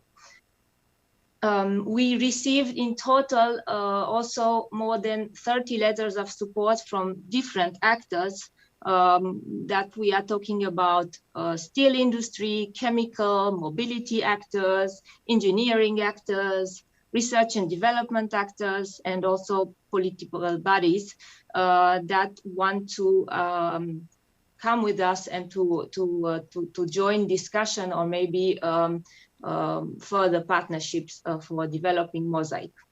So Mosaic is a transportation project at an adapted pressure, and it's thing to be fitted for industry decarbonization and for mobility sector, but not only. Next slide, please. Yeah, here a little bit, maybe you can see a little bit clearer, because I try to link this project and Mosaic in the Benelux context. And so by doing that, I used a little bit the map that the colleagues from European Hydrogen Backbone and Guidehouse consortium made. So you can see it in the left, which is presenting their view on the mature European hydrogen backbone in 2040. So here you can see that Mosaic has a strategic, and Mosaic infrastructure has a strategic location. So at the crossroads from France, Germany, Luxembourg, and also with our subsidiaries that handles infrastructure from Luxembourg, which is Creos Luxembourg. What a surprise, entering the European Hydrogen Backbone initiative and discussion. We will analyze in the context of this project how and in which condition and this pipeline could be prolonged on the Luxembourgish territory, and why not further, because I have understood from the previous speaker, and it's obvious that cross-border connections are crucial and so are essential for having and for receiving a product. So why I put this map is like to say that maybe 70 kilometers from the time being is small. And of course, some of the bigger industrial could say, okay, what's the future? So, but by seeing that and by proving that it's possible that in maybe 10, 15, 20 years time, which is long, but you have to start planning now, you could be part of a European hydrogen infrastructure that gives you a security of supply. So you are sure that you will receive your commodity, so your volumes will be insured for, and it's worth putting money and develop your industrial process or adapt your industrial process, or I don't know, mobility sectors to be able to cope with the hydrogen intakes. On the right part of the slide, I put a little bit a map of what's the situation for the moment. So the pipeline a little bit more clearer with some of the partners that are already the cooperation discussions are even a little bit further than the others, because I said we had a lot of letters of support, but some of them developed a little bit more further than the other. And we also present the slides of the last year European Hydrogen Week, and that's the situation now. So you can see here that we have a broader spectrum from steel industry to hydrogen producers, consumer, chemical platform. So everything is there. We have a lot. We have also some mobility actors which are not there. So with an infrastructure, you can supply and with hydrogen, you can supply a various type of customers. So what's the situation for the moment? Where are we now? So this present moment, last year, and also we are continuing in present, we made some market analysis in order to see what are the technical requirements, what is and what will be the political and regulatory framework, because this is a very important aspect to be clarified. The political and regulatory framework, it's not 100% clear. We are still waiting for hydrogen regulation still to come, and this could be a problem and could a little bit slow down the development for some actors. We built together with our partners a common narrative and also a common business model, and we presented that to public and to political in order to get support and to have a stakeholder involvement. We did that in 2020. We think that were very successful, and we will continue to do that in 2021. Why do you think we think that we were successful? Is because the letters of support keep on coming. Many partners want to join the discussion, and also our project had a good visibility at a high political level, and is also part of the discussion that were mentioned and the big push and France and German cooperation and with some Luxembourgish dimension. In 2021, we will continue and we will finalize the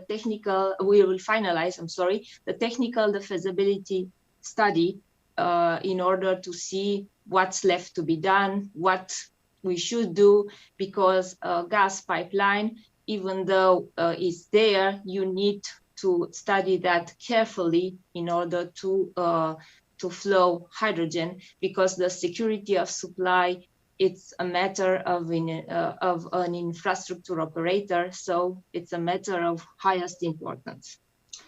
And then the most delicate part, it's like we are checking and we are looking and we are very active on the possibility to use and to apply for funding via support programs, European program, national program, and etc. Because hydrogen development, one of the biggest problem is like the cost, because you have to either adapt the infrastructure and you need money, either for the other side of the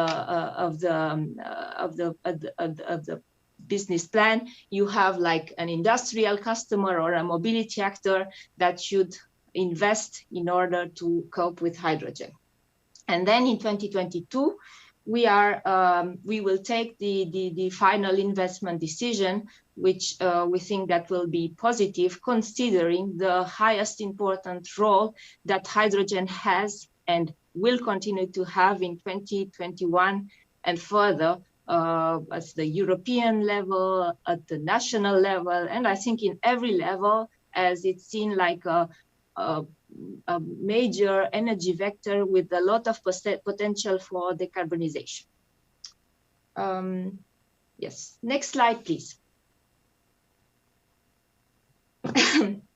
I try to put there a little bit like key challenges for our ecosystem.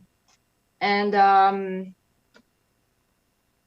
there are many, and I try to mention some of them. But let me start with the topic of the meeting, which is of course hydrogen, but it's also hydrogen infrastructure. I put a little bit 4 bullet points with what is the value of infrastructure and why it's so important to think and to interconnect and to develop. So they are integrated and reliable energy network. So we already, some of them, and majority of them already existing, and in order to and that can help in the, industrial actor, mobility actors, and so on to decarbonize. So that brings me and liaise with the second point, the heavy industry and mobility sector decarbonation, and also via developing the infrastructure, you can develop a regional, or why not even larger, hydrogen valley via the production of green hydrogen, conversion of transport infrastructure from natural gas to hydrogen, because it will be easier this way. You can even look on the new and dedicated transport and storage infrastructure, and that's what the European Hydrogen Backbone Initiative did. So we will see in 2021 how we could be and part of this infrastructure and continue on this discussion.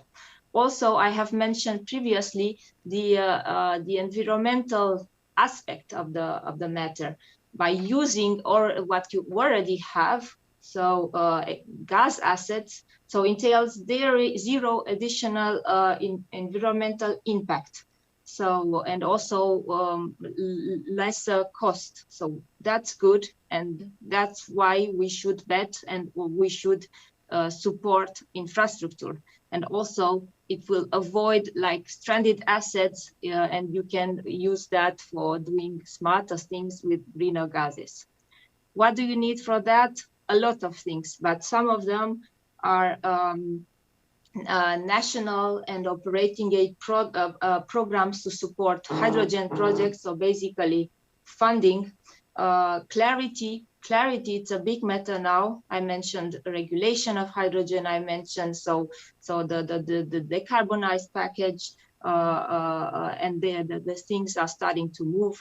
And even yesterday we received something from the Commission regarding that, and also which ecosystem should be on board. I think a little bit everybody, because an infrastructure by itself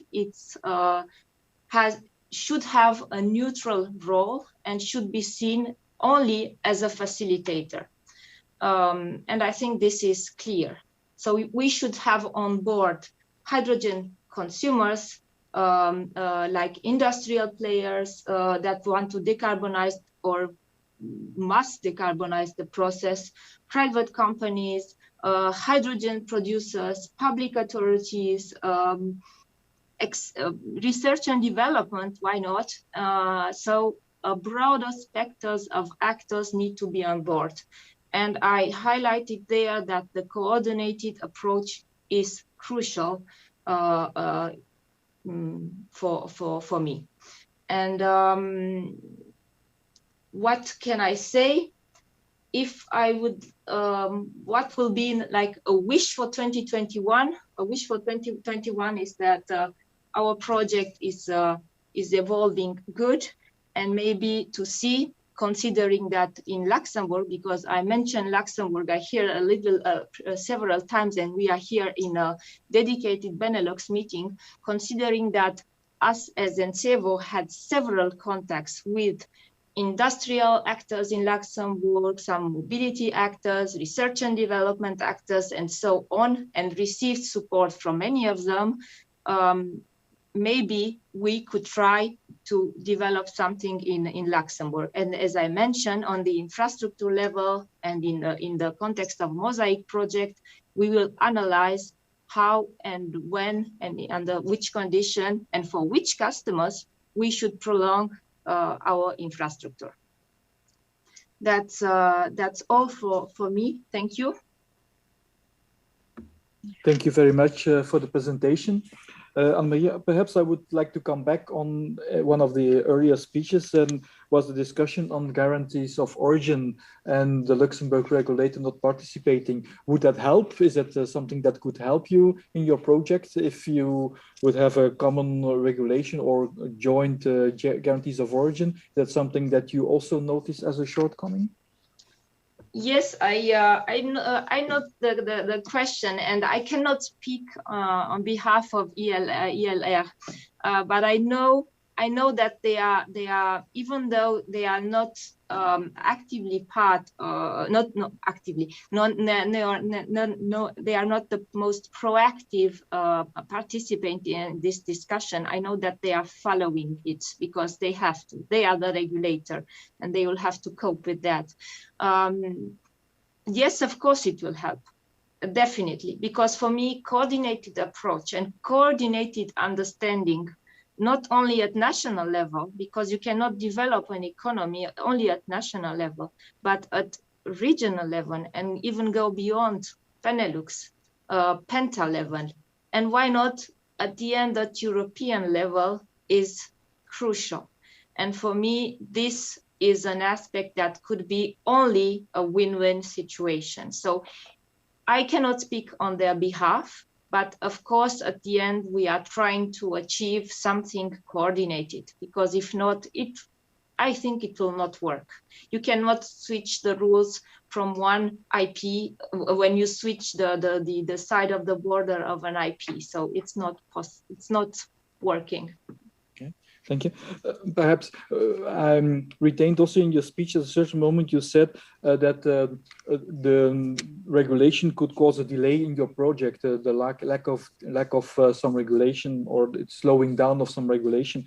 Jan mentioned in the introduction the possibility for sandbox systems at the Benelux level. Could that help you somehow in the project? Is that an option for you? I'm not. Maybe I was misunderstood. For the moment, was not a delay in our project caused by the lack of or the not receiving the hydrogen package and all the clarity that we are helping, because we try to do with that. I think, of course, it will be helpful because you will know how and under which condition and how a TSO could operate, should operate, what cost will be covered, could be covered. So some things like that are crucial. For the moment, I think we did a great job in advancing that. So we could, even with our hydrogen valley that we are trying to develop, we could propose also some cooperation and cooperation discussion. And we will not help the writing on the legislation because we are not those kinds of actors, but we could give and provide input and provide a platform of discussion and why not develop this economy even broader than Mosaic, so in Benelux and even at European level. So I think every cooperation aspect is helpful. A last technical question about the quality of the hydrogen, the composition of the hydrogen. Is that aligned with other Northwest European initiatives? That's a more technical question I received from a consultant. Yeah, I'm not sure that I could be able to answer the whole question because I'm not aware of the other project quality that he is talking about.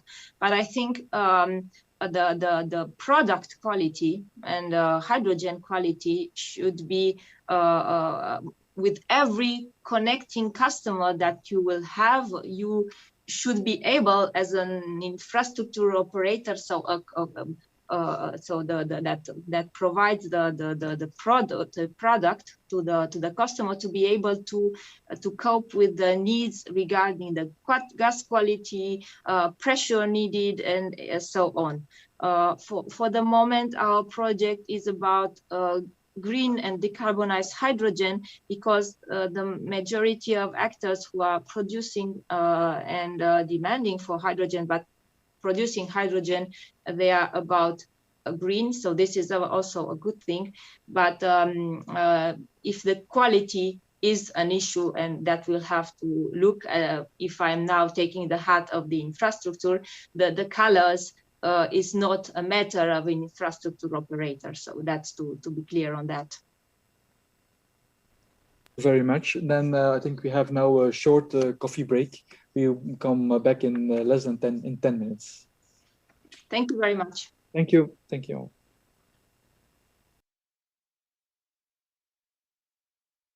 So we're back after our coffee break, after a short break. Our first speaker in this second part is Frank Merten.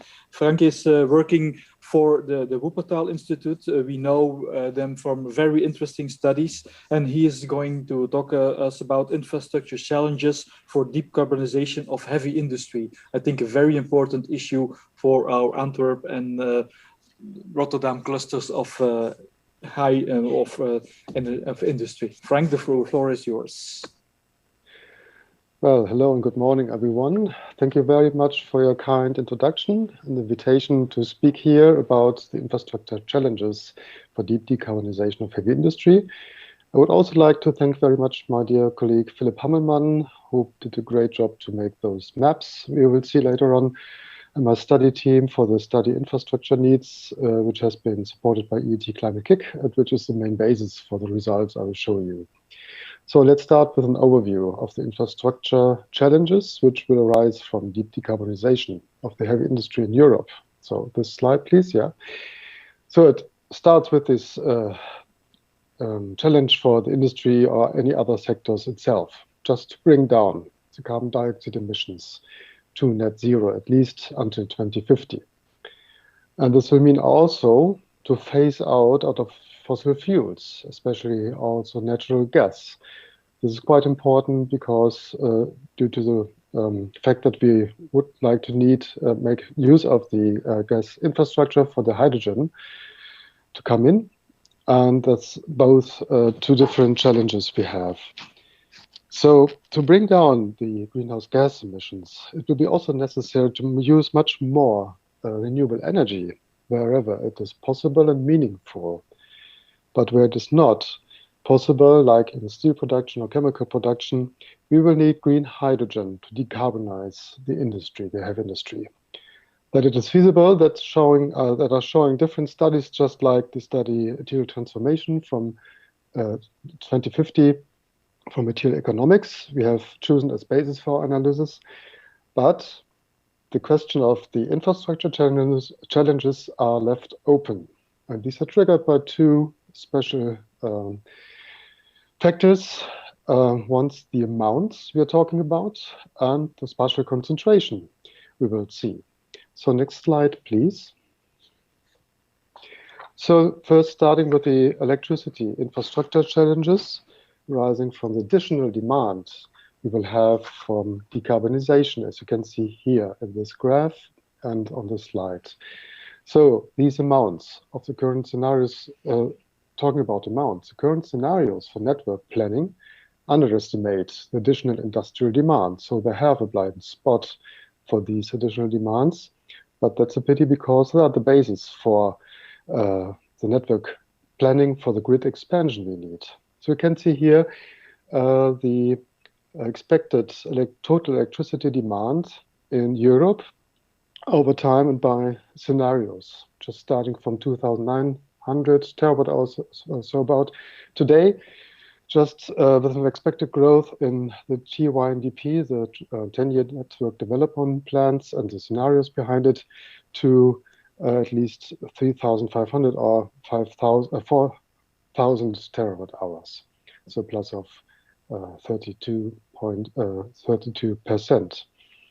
But in the next 10 years, the other study we used, the Electric Highway Study 2050, looking for 2050, and its scenario X7, which sets on a full supply of renewables, 100% renewables, expects 4,300 terawatt hours. So another plus of 12%. Therefore, the grid planning and grid expansion has been analyzed, but what is missing is the additional demand coming from the decarbonization, which means that we are going to, if you put it on the top, up to 6,000 terawatt hours in Europe, just as you can see on the right side from other studies dealing with industrial decarbonization. So we have the problem that we have there a blind spot, that the total electric demand will be much higher. So we have the risk of bottlenecks and insufficient security of supply if we don't look at those additional demands. So next slide, please. The second factor, which is very important to consider is the special concentration, as you can see here, of the new demands of an industrial decarbonization, with a huge concentration of additional demand in our area, Benelux and Germany, especially North Rhine-Westphalia, we have looked on. The overwhelming part of it will be concentrated here, posing new challenges for the supply of electricity. And it will lead to this balance you have seen before in the presentation, this deep sink we will have here due to the additional demand, but not only due to the additional demand. This deep sink will also arise from the scenario pathways within the transformation pathways in the grid planning. So we have the challenge to put the electricity or to transfer the electricity from outside to our region. That the good news is possible because we have enough renewable potential, electricity potential to do so. Nearly 7,000 terawatt hours in Europe, as assumed in the electric highway study, but they are distributed so that we have to import it towards our region here. So we have a need for a European-wide compensation of that deep demand sinks we will expect here due to decarbonization as well. Next slide, please. So what is the challenge therefore, beside the grid expansion within the countries? It's a question of the cross-border capacities we have. So there's an interesting analysis undertaken from INSOE with the European Power System 2040, completing the map on the left side. You can see what will happen if we follow the expansion of supply and demand, like in the scenarios, but keep on the grid in 2020. So to freeze the grid in this situation. And that shows the bottlenecks which arise. And there are a lot of red bottlenecks, especially between the borders of France and Germany, France, Belgium and Netherlands, as well as between the Netherlands and Germany. So we see that even without industrial decarbonization, we have the great challenge to expand the cross-border capacities in a strong way. And this is what you can see on the right side. The picture in the middle shows the capacities today. So in the order of 10, 12 gigawatt for export in Germany and France, and much lower or something lower in Netherlands and Belgium. And for another scenario in electric highways, there will be a need anyway for expanding the cross-border capacities of a factor 6 to 7. We have to fulfill in order to keep the security of supply. But the additional demand I talk about will come on top again, so it will be much more challenged to do so than within the plans reflected. Next slide, please. So this is just a focus within the results of the scenario X7 of electric highways. It shows us the grid capacities and the resulting numbers for the year 2050. So lying in the order of some 6 up to 20 gigawatt, just as you have seen before. So, but the additional load by hydrogen production or by electric decarbonization about hydrogen production lies in the same size of about 15 gigawatts. This has significant expansion for ports, transit as well as for transmission in our region, which is not reflected yet in the grid planning. Next slide, please. And this is the picture of what we have to do or what we could do exemplarily to solve the problem. For example, the high additional and concentrated industrial demands could result in more grid expansion to or from the north. That's one example we have analyzed in a workshop to find out the strengths and weaknesses of this solution. So we are talking about of an expansion of the same size of magnitude as before in the grid planning development plans. And we're talking about 120 terawatt hours of additional electricity without hydrogen production, or 260 terawatt hours with electricity production if we do this here.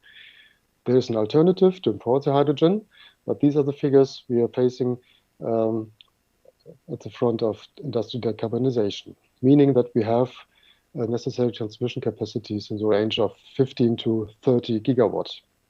Meaning, and that is also important, just for a 24/7 day by day, also every time, real time supply of the demand and no storage behind. Next slide, please. So coming now to the gas infrastructure challenges, it's another part of this system which is coupled by electricity and hydrogen. We have some very good preconditions, as we have seen before in the other presentations on the gas side. To mention some of them, we have many strong import lines and hubs, as well as big transport pipes for the national transmission, here shown with the red lines. We also have a strong interconnection, many cross-border interconnects, but both has to be repurposed and changed towards the use of hydrogen. It's not an easy measure and not an easy challenge to do so.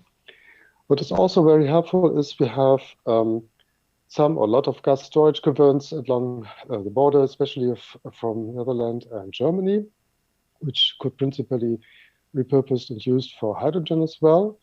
We have about the same amount of capacity in Netherlands and North Rhine-Westphalia of about 120 terawatt hours to 140 terawatt hours, but unfortunately, nearly no gas caverns or gas capacities for storage in Belgium. Last but not least, we have some LNG terminals and plans to expand them.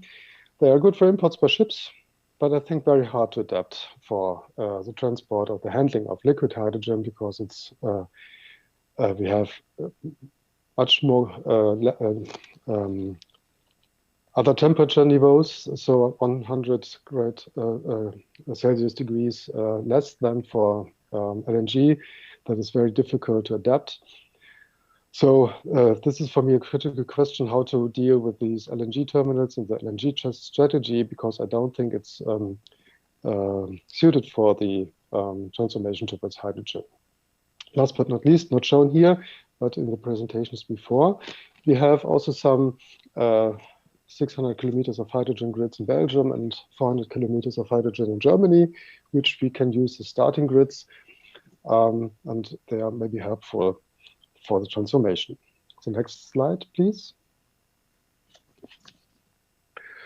So again, the picture of the spatial concentration as in the electricity system, it's clear because we don't have relocated the industry sites. We don't have allowed to migrate them. And that is not what we want. So if the production stays there, we will see a even stronger regional concentration of the future industrial hydrogen demand, which poses very strong and different challenges for the supply, because nearly half of the new additional hydrogen demand by industry will be concentrated in our region. So from one side, from an energetic point of view, it seems to be no problem, because we're talking about 300 terawatt hours plus minus of industry of hydrogen for industry, compared to the natural gas consumption in order of 5,000 terawatt hours. So maybe the energetic capacity is there, but there are other properties, and on top the regional concentration, so that we can't say that the gas transmission capacities in or to the hotspot regions would automatically be sufficient for hydrogen. This is true in particular if we talk about the other demand sectors, just like transports. Could you please switch back to the former slide, please? Yes, thank you. So this is the challenge to adapt the existing grid towards the hydrogen use. And the picture gives the impression that we possibly don't need an area-wide hydrogen grid for industry reason, from perspective of industry, rather point-to-point transmission grid, for example, between southern France and northwestern Europe, UK, or Scandinavia.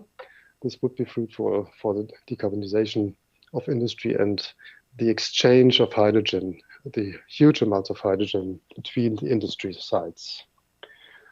So the next slide, please.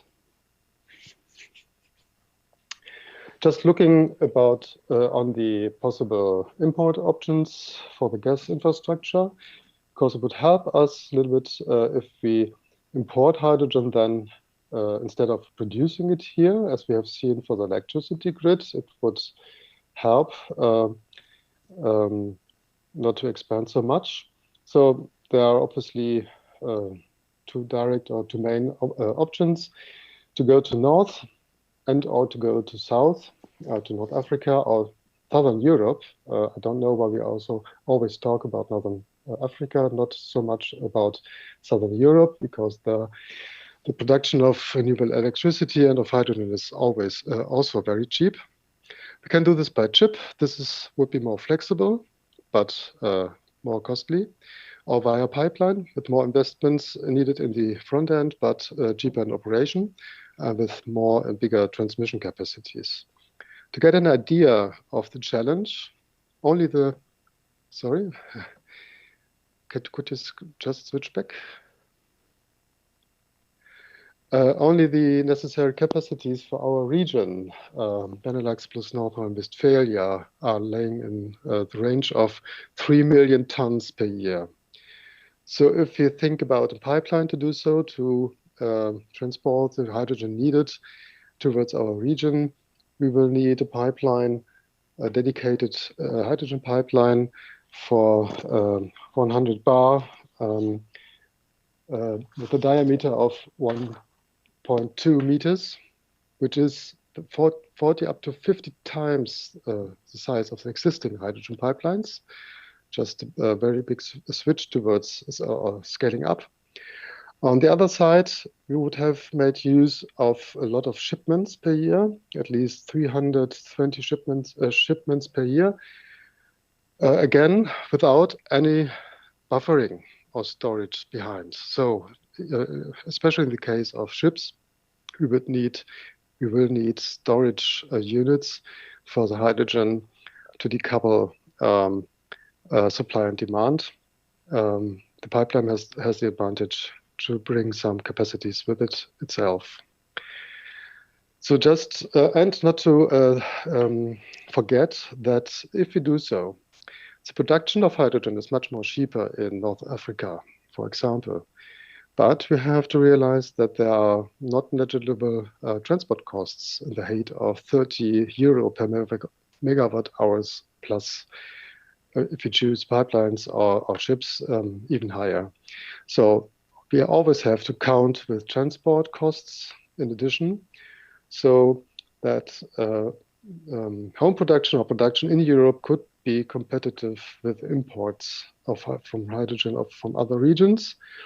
And it's a question of time. What would be faster, what would be more robust to bring the hydrogen needed to Europe?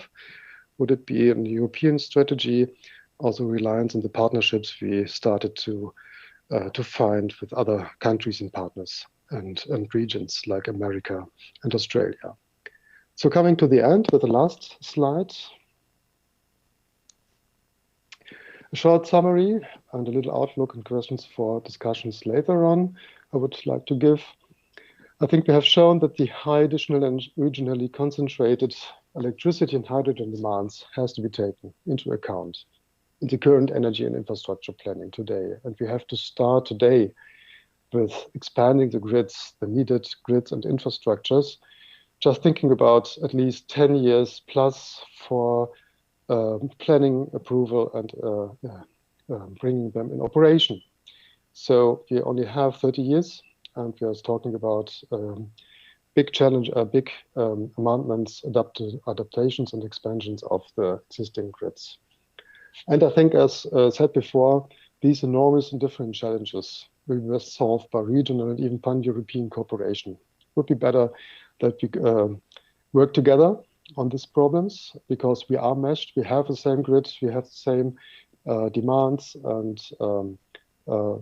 sometimes also strategies. So bring our power together. My questions maybe for the roundtable later on is the important ones maybe, where should the electricity and hydrogen should come from? This influences the infrastructure question. Could you, I will read it from, so what will be the right balance between self-supply and imports? What is our goal to do so? Would be set on imports, almost set on domestic production. That will also influence the infrastructure challenge and the strategies. Last but not least, what and when are the windows of opportunities to repurpose existing gas grids to build up new ones? And what are the no-regret steps towards sustainable infrastructure in Europe, setting or relying on renewable electricity and hydrogen? That's so far from me. Thank you very much for your attention, and I'm open for your question.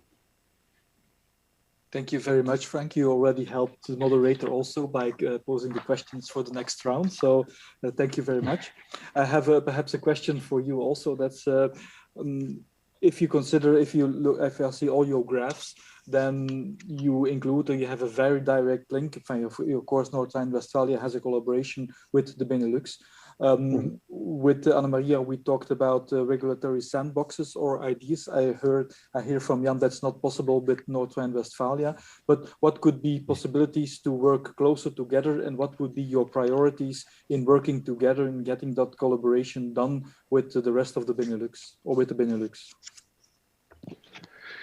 I think it's the regular exchange about these topics, the understanding we start here today. Just talk with each other. What are our plans? What are our perspectives on these issues?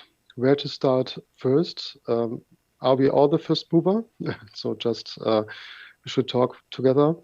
And yeah, to bring together all the needed actors, just politics plus industry plus energy supplier, the transmission operators, but not to forget the society and NGOs, because often it's not a technical reason why something is not as fast as possible, is the acceptance, and we also have to win the acceptance for those ideas and the strategies. I don't have a concrete answer, but I think we have to find the right format to bring the right people together, to sit on the table and to make a cooperative plan.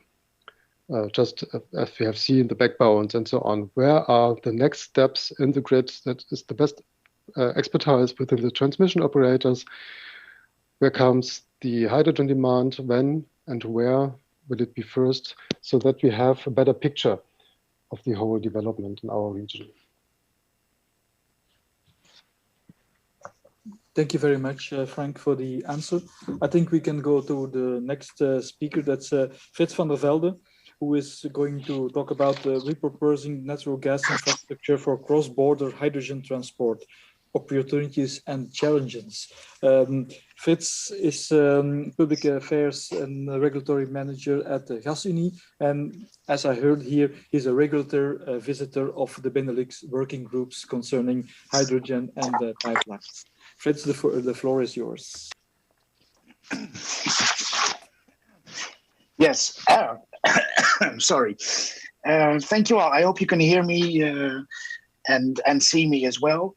Thank you very much, first of all, for giving us as GasUnie the opportunity to present the projects and studies we're actually currently working on with regards to repurposing natural gas infrastructure for hydrogen transport.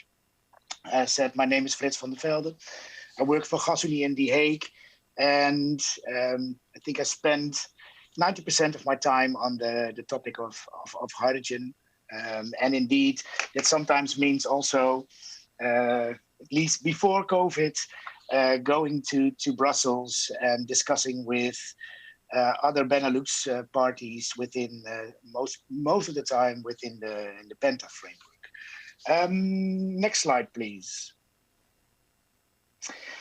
So what will I be telling you in the next, say, roughly 20 minutes? I will not go into the huge potential of hydrogen, or how hydrogen is a key enabler for the energy transition, how it will integrate systems, couple sectors, also not what end users will switch to carbon, to low carbon hydrogen and when, and which sectors will not. And I'm also not going to present anything about the fact that green and blue hydrogen will be cost competitive with fossil alternatives. I'm also not going to tell you anything about why we need infrastructure to create new value change, but I will tell you something about what is actually happening with H2 infrastructure development in the Netherlands. So a little bit on the projects we're having and the studies we're currently involved in. And then also throughout the story, I will tell you something about the opportunities and challenges we see, especially the opportunities with repurposing natural gas infrastructure and the challenges towards a cross-border cooperation. Next slide, please. Yeah, I usually always start with this slide, which presents the current natural gas grid of Gasunie. As you can see, we are a cross-border natural gas infrastructure company. So we have actually, Gasunie is the holding company. We own 2 TSOs, so 1 TSO in the Netherlands and 1 TSO in Germany. So roughly 15,000 kilometers of pipelines. And I think it's good to mention that we are an infrastructure company. So we're not only owning TSOs, we're also involved in, for example, LNG imports with the Gate terminal in Rotterdam. We have an interconnector with the UK. We store natural gas in salt caverns in the north of the Netherlands, and we're actually looking into developing 4 salt caverns for hydrogen right now. And not the focus of my presentation today, but we're also the company that owns Vertogas, which is the certifying entity for guarantees of origin for natural gas, and is also mandated to do that in the Netherlands for hydrogen in the future. Next slide, please. As you just saw on the other slide, our natural gas grid is what we call a highly parallel meshed grid. If you remember the slide before, at some places there are 6, 7, 8 pipelines running in parallel along a specific route in the Netherlands. And I think you all also know the fact that the giant gas field in Groningen will be phased out and is mostly used for exporting natural gas to the rest of Europe. That means capacity will free up in our system, and that will happen quite soon. The Groningen field should shut down ASAP, and that will create opportunities in our current natural gas transmission system. So we started thinking about that in say roughly 2017, when the Dutch climate agreement started. In the Netherlands, we have a climate agreement. There, every sector has a specific target to reduce CO2 emissions, and every participant was asked, so what can you do to help the energy transmission? So we started thinking about, okay, so if we have extra capacity in our pipeline infrastructure, what can we do with it? So we were first went to the drawing board and sketching infrastructure, what would be possible. So transporting, for example, natural gas, biomethane, but also hydrogen, CO2 transport and heat transport systems. So that was 3 years ago. Before that, yes, we thought about it, but it was never really concrete. And as of 2017, 2018, it became much more concrete. Next slide, please. So we're actually going from the sketchbook to actually real projects and to mapping infrastructure. And on the left, it's a bit small maybe, but it's still a little bit a sketchbook visualization of what could be possible with repurposing natural gas infrastructure. So connecting the 5 industrial clusters in the Netherlands with each other. I think just like Frank said, so connecting H2 demand clusters with each other and with storage and with interconnection.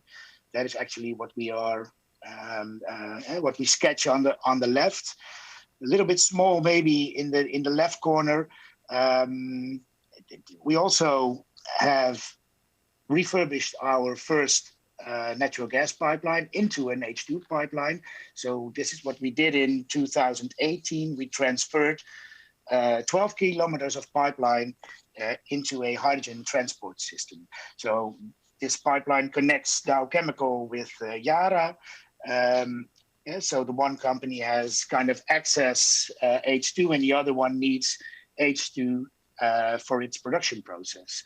So we are in the phase of project development of the bigger picture, but we also try to already start with some projects. And I think the Zeeland project is a good example of that. So more to the right, as I said, we are actually looking into where and when can we use existing natural gas capacity to switch that to hydrogen. I focused a little bit on the southern part of the Netherlands, where also important interconnections with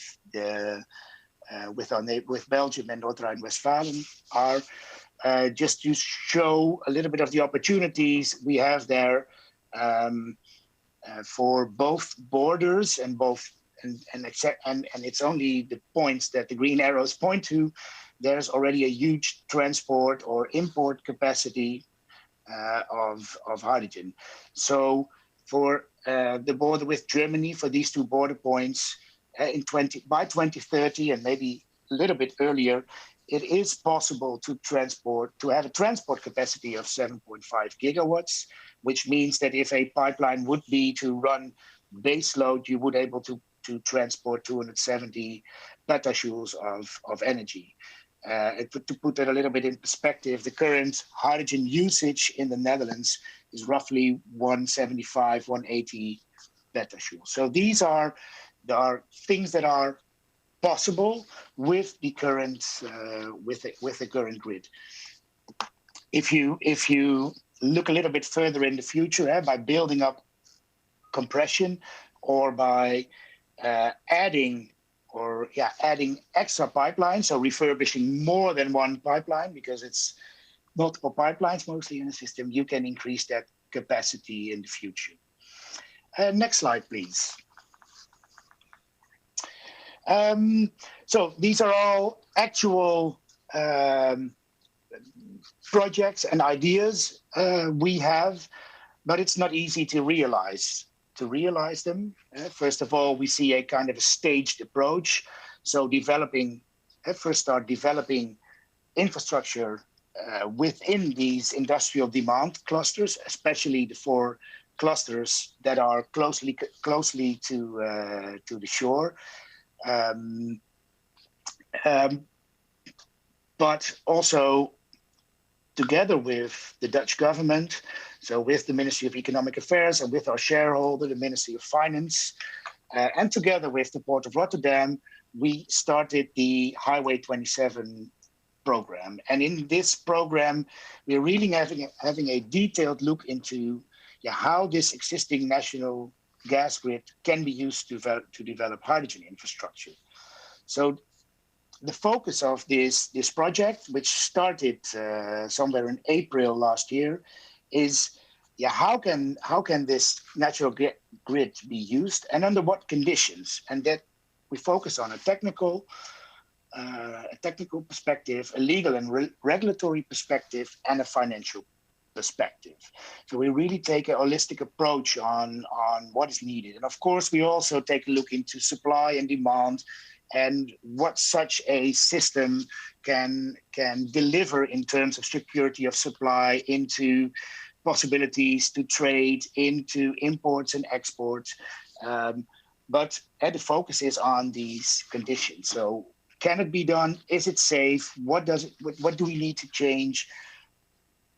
what kind of legal framework do you need for this, and what would it cost? And I think that is very much important. So especially we're looking together with the Port of Rotterdam into the potential of import and exports, of course, and especially looking at Germany and Belgium, of course, and the planned publication of this report, and it will be we're working very hard on it, and we expect publication somewhere in mid-April 2022. So next to that, next to the Highway 27 program, which is a cooperation between government and the infrastructure company, so also the electricity TSO is working on that. As Hasuni, we also started and more like a market consultation to consult the market parties in their needs for hydrogen transport capacity. I added some links here. If you later can download the slides, you can go to the actual sources where there's more information on this. Next slide, please. Then looking at the bigger picture and also at the connections with our neighboring countries and maybe with next speakers as well, you can, of course, connect these plans that are in Germany, in the Netherlands, and in Belgium with hydrogen infrastructure. And these plans actually fit very well together. And this is, of course, and not very strange because it's repurposing natural gas infrastructure, and there are already, as said, interconnection points between these countries. Of course, we were not the only ones to think about this. Maybe can we go to the next slide? As Anna Maria also already showed, I think a large group of transmission system operators in Europe came up with a project which is called the European Hydrogen Backbone, which was supported by Guidehouse. I think most of you have heard about it. If not, please take a look at it. It's really interesting, and it has a lot of detailed calculations and numbers in there on what is possible with the existing infrastructure. What does it cost? What is it cost in terms of euros per ton? What does it cost? And if you would like to know how much is the transport part, if you look at the price of hydrogen per kilo, all details that have been worked out there. And there is a build-up in this European system, going from the possibility of having at least not an interconnected system, but having at least pipeline systems within Europe in 2030 of 6,800 kilometers, going up to 2050, 23,000 kilometers of a very nicely interconnected system, and thereby creating also a market with a lot of opportunities for imports, exports, and so on. Really useful to take a look at if you're working on these studies. Next slide, please. I think then to conclude a bit and to come up with the answers that were presented, at least to me, by the Benelux office was, so what can the Benelux do, and what do we expect from the Benelux? And I think for us as an infrastructure company, it's very important that we avoid creating a Northwestern European patchwork of different and separated hydrogen markets. We're actually working on integrating the natural gas market right now. We have integrated, as far as that is possible, the electricity market, and it's at least our position. Let's choose for market integration from the start. Let's really develop this together. So I think that is really important, and the starting point can very well be in the Benelux combined with North Rhine-Westphalia. So how to do that? And I think that is important. So cross-border trade there should be made possible and stimulated, and exactly not being hampered by, for example, subsidy schemes. Subsidy schemes should make it possible that cross-border trade is possible, and not have specific rules in there that make it very difficult to use cross-border either infrastructure or hydrogen. Certification issues already mentioned, I think, by Bart in his opening speech. The guarantees of origins for hydrogen, the certified project. We should really try to make sure that we are on the same. We are using the same systems and the same taxonomy to certify and to make sure there's traceability for hydrogen and its origin. Then, of course, maybe that's the easiest one, the technical and quality issues, I think already mentioned by some of you. So what is actually the quality that we will use for a cross-border network? Now, I think, of course, the TSOs are already talking to each other on this, but this is really important, and it's not only about quality. And then cross-border regulatory issues, which for most of it will be dictated and are already dictated by European legislation. So we can try to solve that as Benelux, but still we are stuck with European legislation. So creating sandboxes in the Benelux is difficult if there is no legislation from Europe, or you cannot change European legislation. So we really need to think about working together towards the development of the current the Fit for 55% package in Europe. And maybe that's, I think, my last point. So the role of the Benelux, we believe that the Benelux should try to be a stronghold within the Penta discussions on hydrogen. And the Penta discussions on hydrogen, I think, are reinforced as of last week or the week before that. So we'll start thinking about this more heavily towards the proposals that the European Commission will come up with. And within that, we really stress the fact of valuing the benefits of repurposing natural gas assets for hydrogen transport. We use the motto of saying reuse before buying, before building. For us, that is really important. There is a existing infrastructure that we can use. Please make use of it, and really think about this. And I think Acer last week or this week presented some very good ideas on how we can do that. The next point I also stole a bit from Acer, but it's really in line with the Gasunie position. Focus on a gradual approach on the regulation of hydrogen networks in line with market developments. I would say we could start with the basics and not jump immediately into full-fledged regulation, but start with the basics of creating an open access network, non-discriminatory access, neutrality, cost-effective, the basics that we believe should be arranged, and then taking small steps towards full-fledged or towards more regulation in the future when the market develops in line with that. So that would be my recommendation towards Benelux cooperation, and I think I'm exactly on time right now.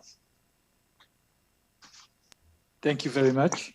I have here two questions for you. First is concerning the quality, and it's related, I think, to the certification or technical quality issues. As there is purity differences between blue or green hydrogen, is it a good idea to have one infrastructure and one transport and storage system for both types, or do we need separate systems for different types of hydrogen? If you remember the first slide of my presentation, or the second one actually showing the actual Gasunie grid, that already shows that we currently have a lot of different qualities in our natural gas systems. But we believe that at least for the first phase, so let's say up to the 2020, 2035, it's not interesting to develop multiple grids for several qualities. We think we should have a minimal threshold, and there it really depends on finding a balance on the costs of achieving that minimum threshold and what is actually then needed at either the party who injects or the party who uses the hydrogen at the other end of the pipeline. And so at both sides, of course, you can either create higher levels of purity where needed. But I think there should be kind of a minimal threshold into the system. And of course, there currently already are public or no private systems that are very high grade, fuel cell ready, as they call them themselves. And I think they will, of course, they will. They are a bit different, but for this larger scale transport network, we think let's go for at least a specific standard, and that fits with most of the needs of the end users. Thank you. Then I have a question from Danielle from the Planning Bureau, Danielle de Vogelaar. It's concerning rather production. We talked a lot about the transport already and other issues, but of course, you also have the production and the idea whether you go for more centralized production or decentralized production, and how are you going to couple this? Is it rather point by point, or will it be transport, or will it be a combination? As you have distributed electricity production, renewables, you could imagine that you have also distributed hydrogen production, or do you really go for high central units? What is your ideas on that? No, actually, we're not the ones deciding on that. We're working together with the electricity TSO TenneT on this, and we do say it might be, from an energy system perspective, really interesting to really go for centralized locations for large-scale hydrogen production. That could lead up to a more efficient system, what we call system integration. And we develop with TenneT the Infrastructure Outlook 2050, where we analyze this. We're coming with an update very soon. It's a specific look on this. And that is also driven by the fact that the electricity grid has its challenges. So distributed hydrogen production, of course, you can do that to a certain extent, small scale, but having hydrogen production with electrolysis, where you need electricity on all kinds of places, could also put a lot of stress on the system. So we rather see focusing hydrogen production and imports in the 4 industrial clusters in the Netherlands. At the shore, and then having point-to-point connections, so a transmission connection between these industrial clusters, and combine that with interconnection, and keep stressing that the storage capacity also. Thank you very much for the answering the questions. I think we can go to our next speaker. The next speaker is Steven van Kakenbergen. Steven is head of the hydrogen program at Fluxys, and Steven is going to talk us about towards an integrated hydrogen infrastructure for Belgium's 2030 and 2050 climate goals. Steven, the floor is yours.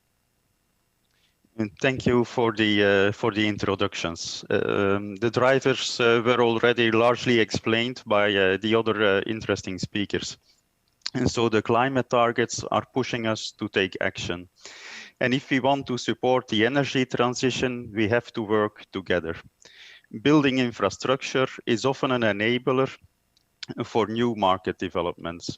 So Fluxys made a proposal to do so in Belgium, of course connected with the countries around us. Next slide, please. We developed a modular approach and based ourselves on the European hydrogen strategy for that. That strategy is talking about 3 different phases in the development. First of all, start with the development of local clusters, industrial clusters. The second phase is to connect these clusters. And finally, in a third phase, grow to mature networks. In Belgium, if you look at the map on the slide, you can see some important industrial clusters where the majority of the CO2 from the Belgian industry is emitted. You recognize immediately in the south of the country the region around Hainaut, Mons, Charleroi, Velvy. You recognize also at the east side the region around Liège, and then in the Flanders part you can see the two portal areas, North Sea port around Ghent, and of course the important chemical cluster in the port of Antwerp. I think Maxime already mentioned the developments over there. So that are the areas of our first focus, and in the first instance, it seems logic to develop new infrastructure at these locations. We will realize the connection between those clusters, and of course also the connections with the neighboring countries can be realized. That's important so that we can get easier access to additional volumes of hydrogen. And in this way, we can, for example, also provide more flexibility into the system. It's also evident that the network will be developed towards the coast. This is necessary, for example, to inject green hydrogen produced near the coastline, or to make the supply of hydrogen via the port of Zeebrugge possible. Supply and demand can be better matched in this kind of network, and security of supply, also mentioned as an important topic, can further be enhanced. The connections with the neighboring countries, and I will walk you through that, from North Sea port of Port of Antwerp, it seems evident to connect and easily to connect with the network of the Netherlands, of the Dutch colleagues. Frits already mentioned that earlier on. From the Liège region, it's rather easy to go to Germany to make a connection over there. And from the Hainaut region, it's clear that France is not that far away. So connecting those three countries it seems very logic. Next slide, please. Yeah, some additional clicks. There is some additional text coming over supporting what I just said. Okay, so the previous one, please.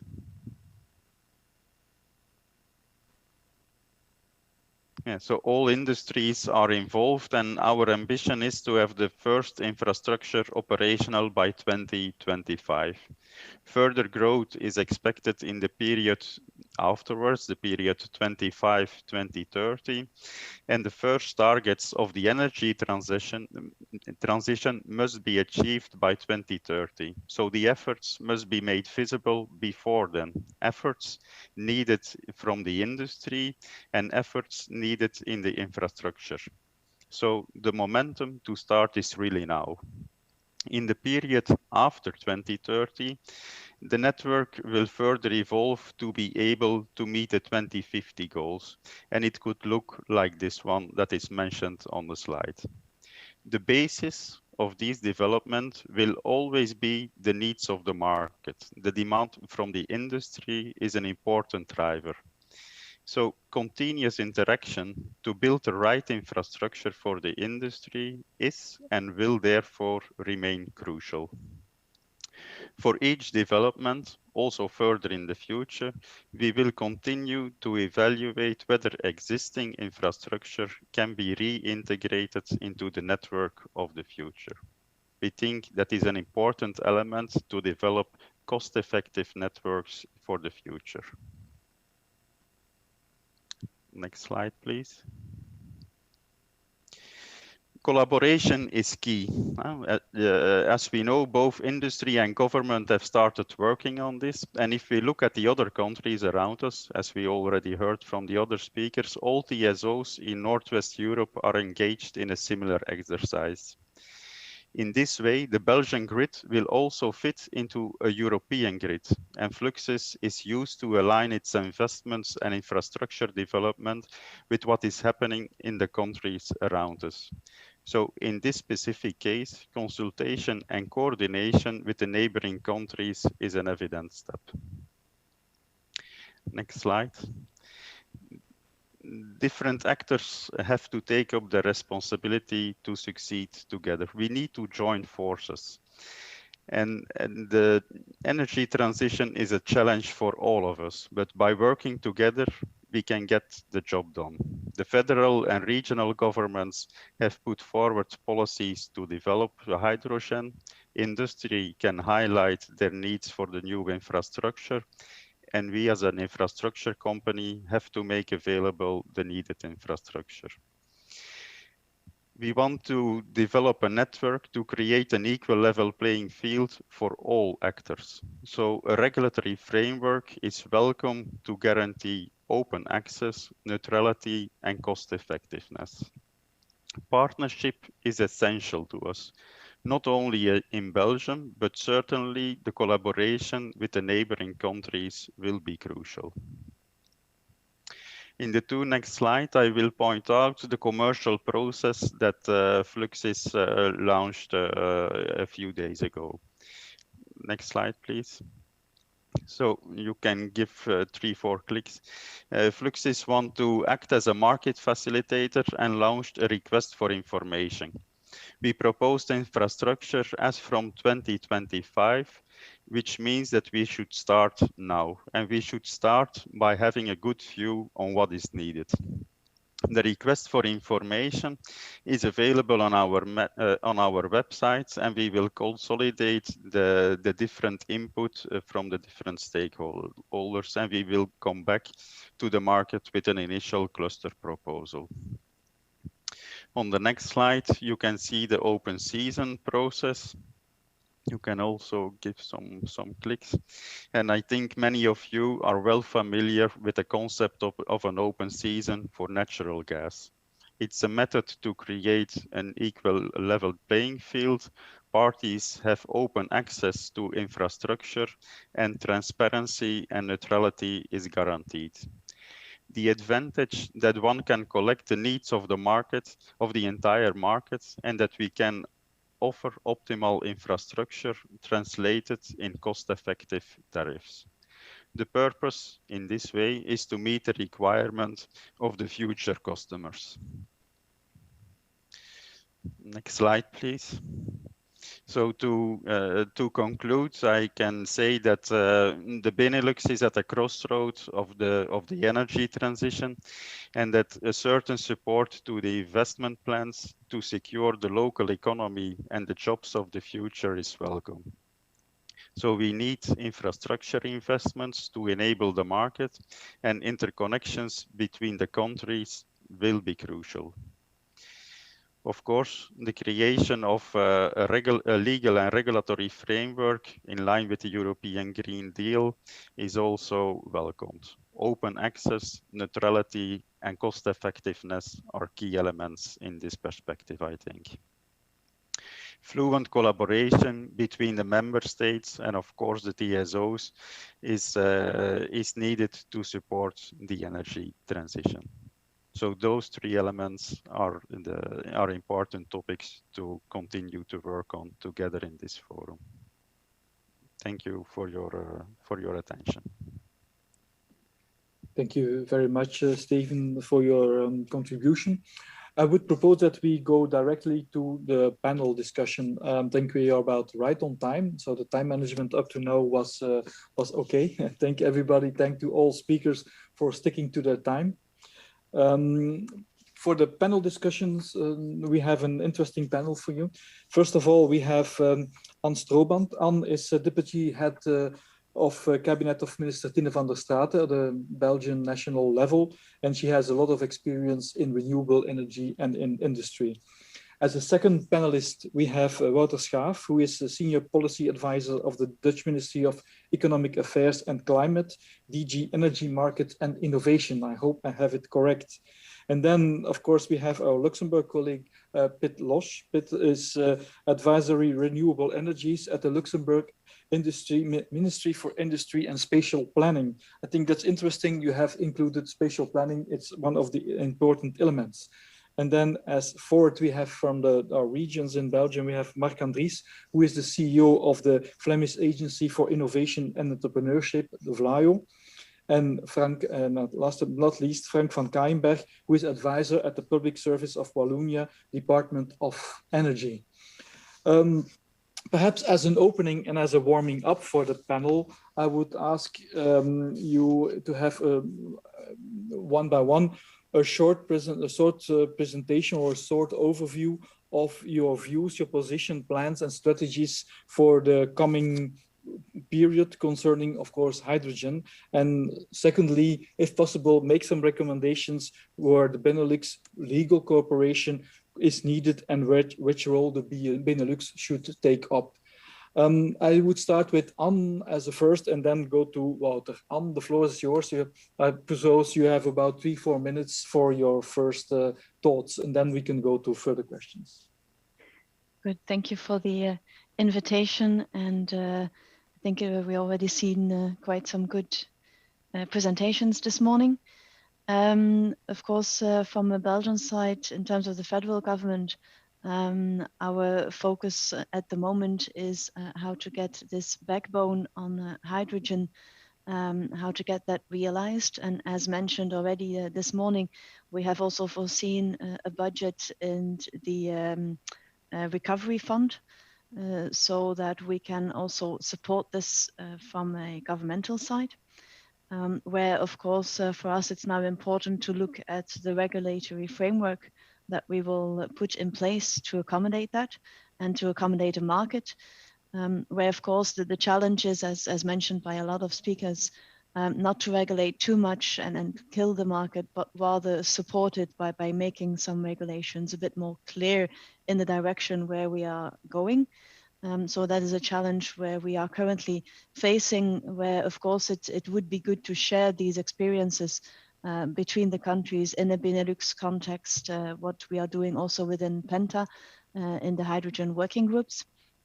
And we see that, of course, looking at the ambitions from Europe already starting with electrolyzer capacities 2024-25, that we need to have that structure in place quite soon.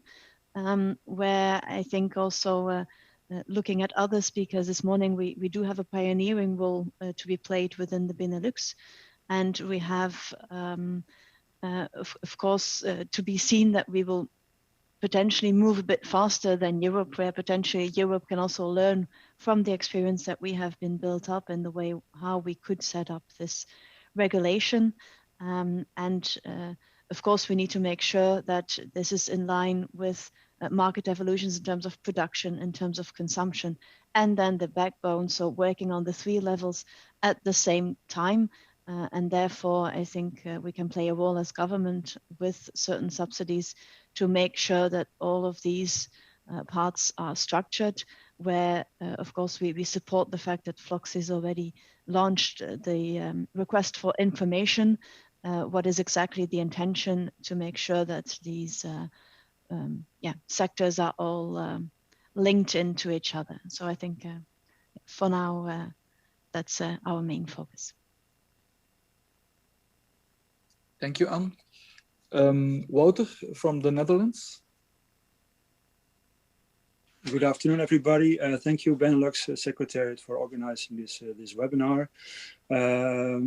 First, I would like to stress the importance of creating and developing a hydrogen chain. I think it's no surprise for people in this webinar.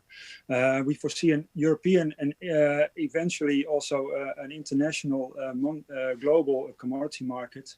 I think the hydrogen valleys Bart Bierbuik told us about this morning are a very good start. And we are proud of our hydrogen valley in the north of the Netherlands. And hopefully these are the first steps towards an integrated European market. The whole chain has to be developed at the moment. We need to stimulate production, green and blue hydrogen. Demand will develop, but also we'll need some support. And we need infrastructure. That's what we're talking about today. Last year, the Dutch cabinet presented a policy paper on hydrogen. And one of the first steps we took is we took upon the infrastructure question. As Maxime Peters of the Port of Antwerp said, we are facing some sort of chicken and egg problem. We think infrastructure is key in developing the value chain. Businesses can think about producing hydrogen or choosing the path of carbon-free hydrogen to decarbonize their production, and infrastructure is needed. And let's see, it's possible that in the beginning phase of the evolution of the hydrogen chain, demand and supply will be in close proximity. Like Herbert van Rossum said, it might start in industrial clusters, say for instance in the port of Rotterdam or in Antwerp, as Maxime Peters told us. But it's highly probable that in short time we also need a transportation network to meet for example, storage in salt caverns, which are in the north of the Netherlands. Also to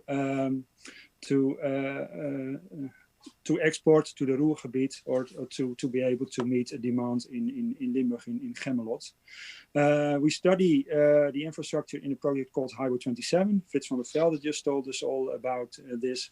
We're looking whether we can use the existing gas grid to retrofit it or repurpose it into a hydrogen network.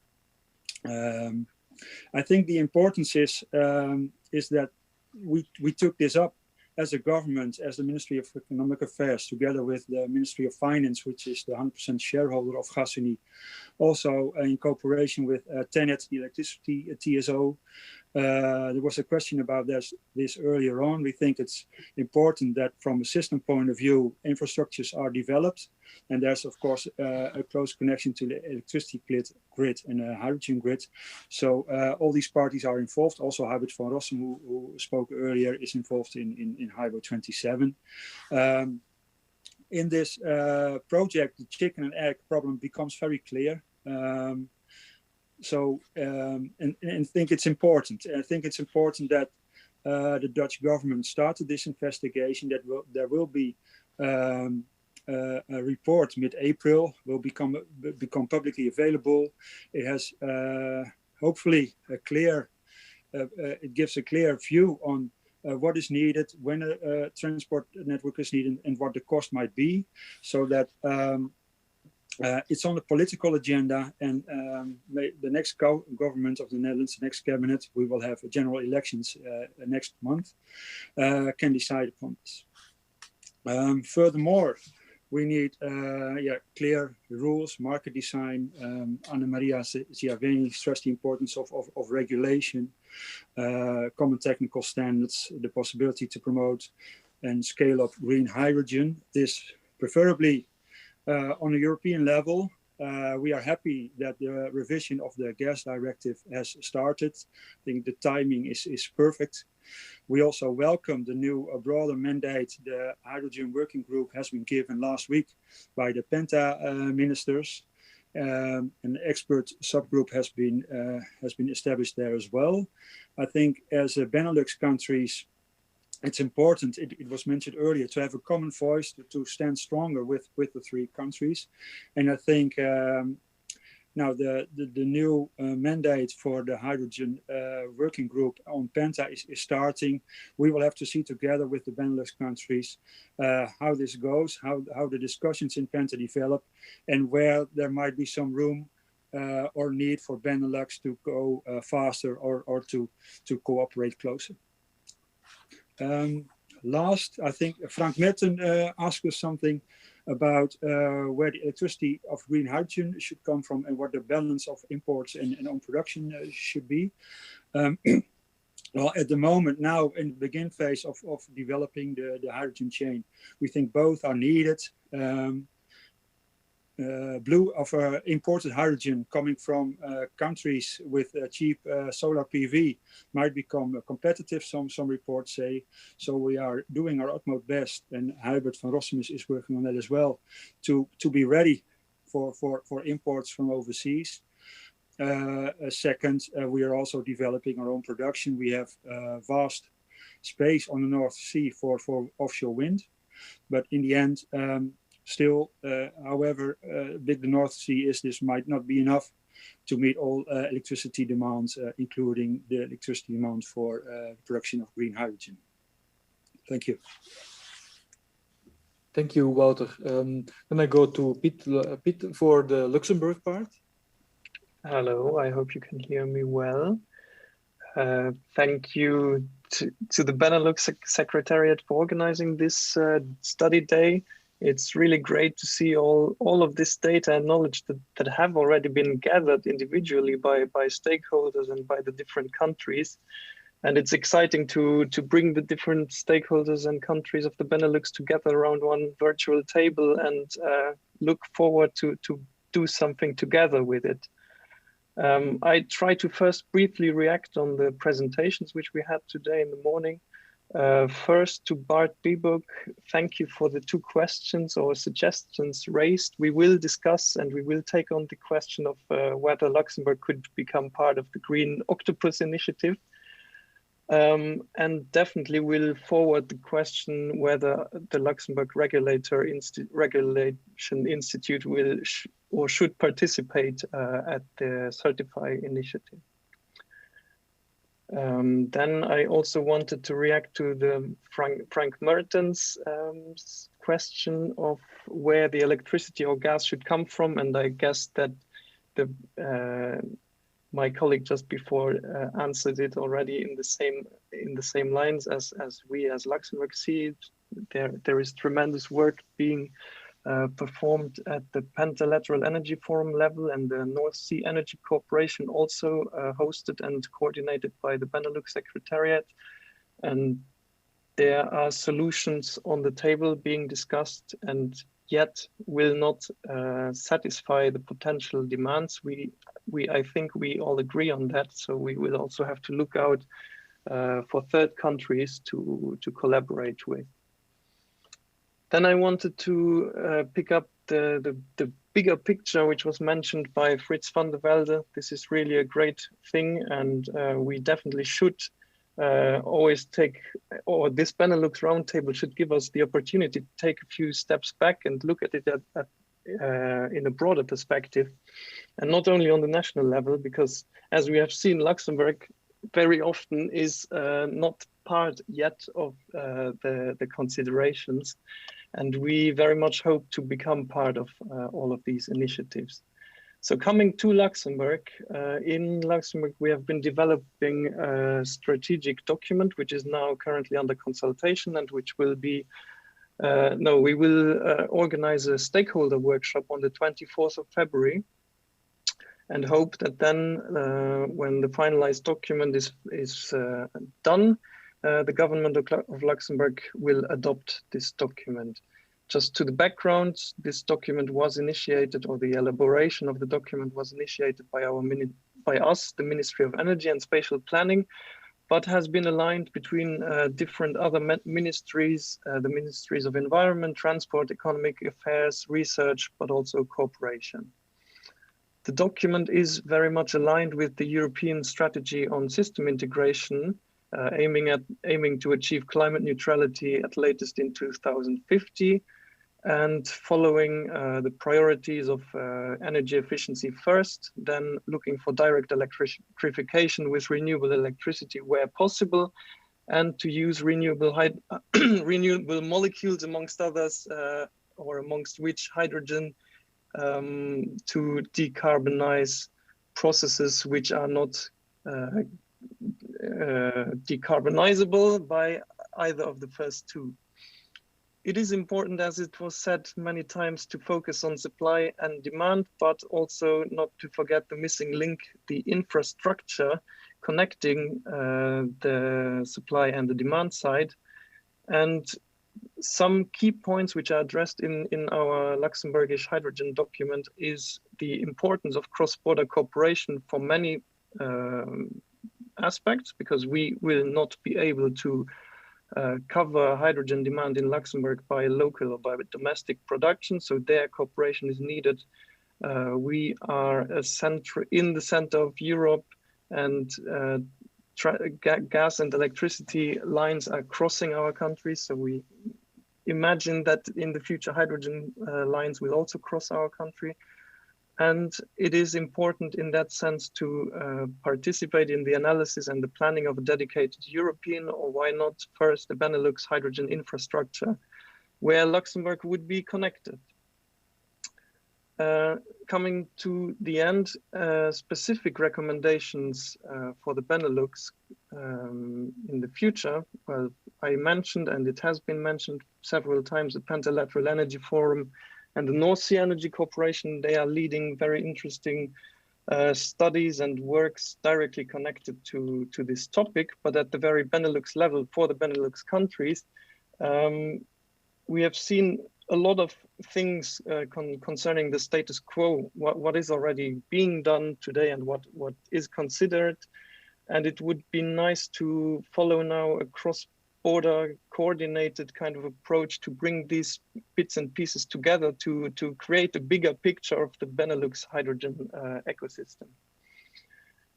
Why not to create a hydrogen grid dedicated Waterstoffnet as it is already existing for the refueling stations? Or why not to lead and start a coordinated Benelux hydrogen backbone study as inspired by the EU hydrogen backbone study?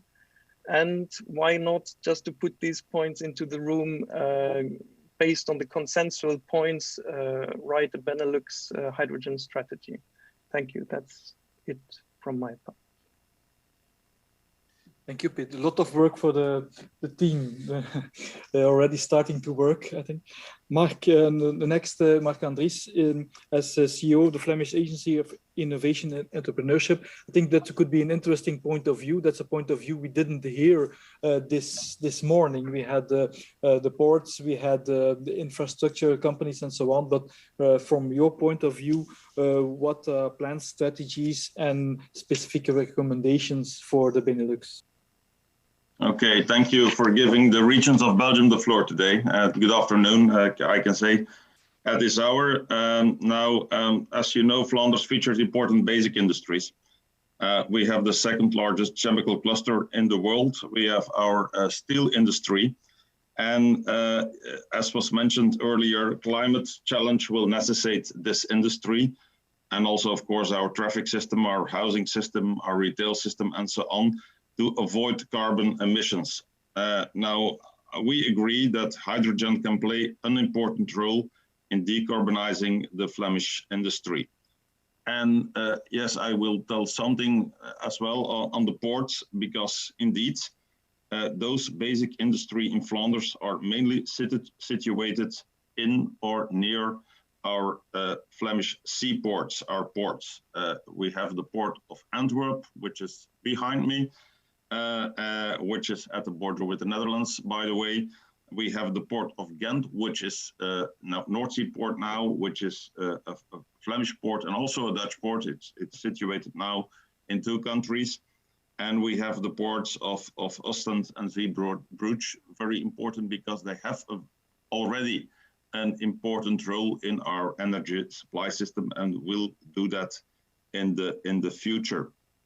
Now, if the Flemish basic industries will introduce the use of hydrogen on a large scale in its processes, and also when the CCU, the carbon usage factories will be start up, which we also foresee in the coming years, a stable and reliable supply of high quality hydrogen will become an essential success factor for the projects. So for the seaports are a high throughput hydrogen infrastructure will probably become essential, or will have indeed an important competitive advantage, as well as internationally connected hydrogen supply will do. And I will mention that we should not forget the importance of the import of hydrogen, which also will go by our port systems. So now with respect of the vision of the Flemish government, it adopted a hydrogen vision in the last weeks of last year. And it is very much looking to the possibilities of the recovery plans, the national recovery plans, and also the European ones. Hydrogen is very important in our part, and the project that we will file towards the European Commission for funding on the RRF. And with that respect, I also will want to mention the IPCEI project that we will file together with other regions and countries this year towards the European Commission. IPCEI is important projects of common European interests, and now there is a consortium in the making to file an IPCEI on hydrogen, and it will focus, of course, on production of hydrogen, on clean and green production of hydrogen. It will focus also on the usage of hydrogen, but also of the infrastructure side. So it will cover the three parts. And for Flanders, this will be matched also with the RRF plan and the recovery plan post-COVID that the government made up. And the government of Flanders is willing to put in rather a lot of money to the projects, and the industry is rather enthusiastic. So we are optimistic that this can make forward the hydrogen economy in Flanders and beyond. With respect to recommendations of the Benelux, I think there was already said that there is plenty of opportunity for Benelux Corporation, as well for projects on the short term as for projects on the longer term.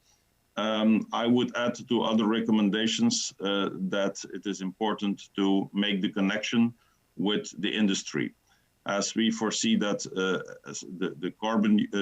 the hydrogen usage will especially there in the industrial side.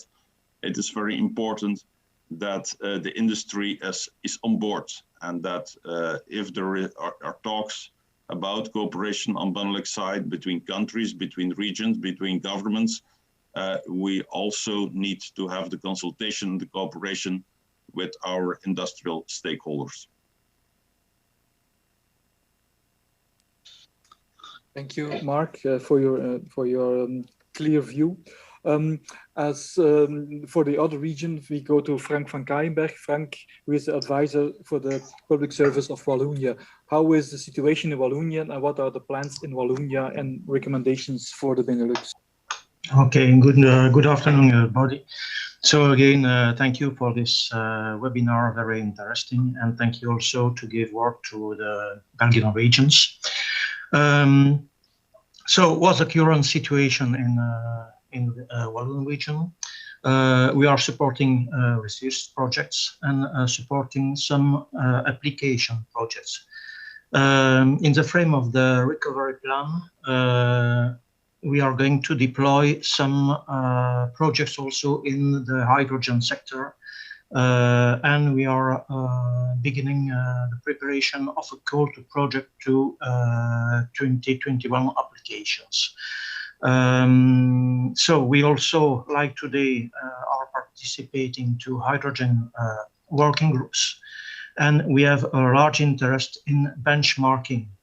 That's already one of the recommendations and the attempt for Benelux, that benchmarking and that exchange of lessons learned, for instance.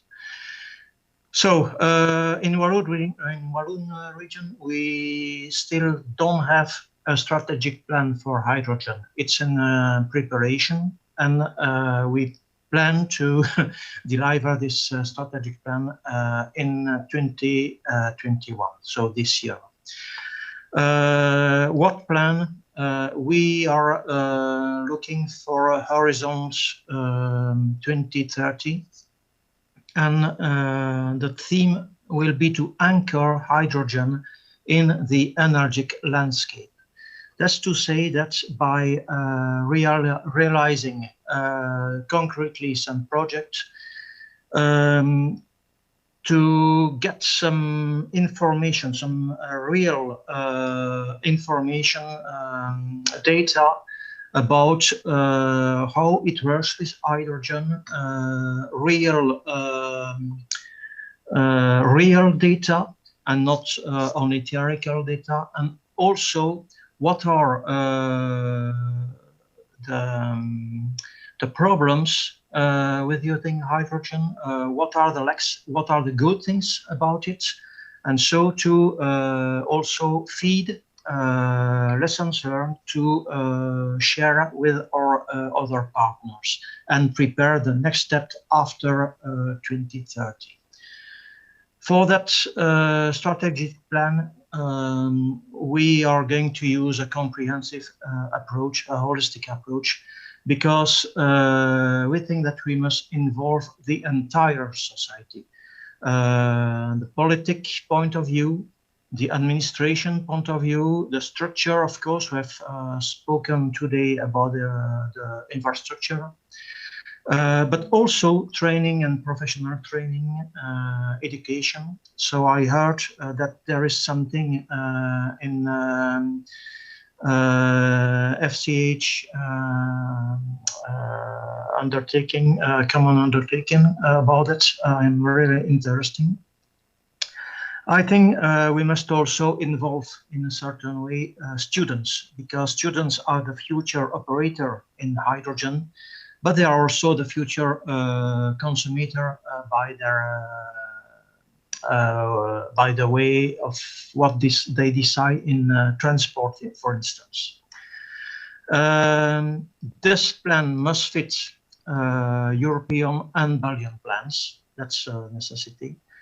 It must be ambitious in its view, but must imperatively be realistic and achievable. So our interest is, of course, in renewable hydrogen and its traceability, and that's also for Benelux. We insist that we must get a very accurate plan for traceability of hydrogen. Where does it come from? Is it really renewable hydrogen? And what is its quality?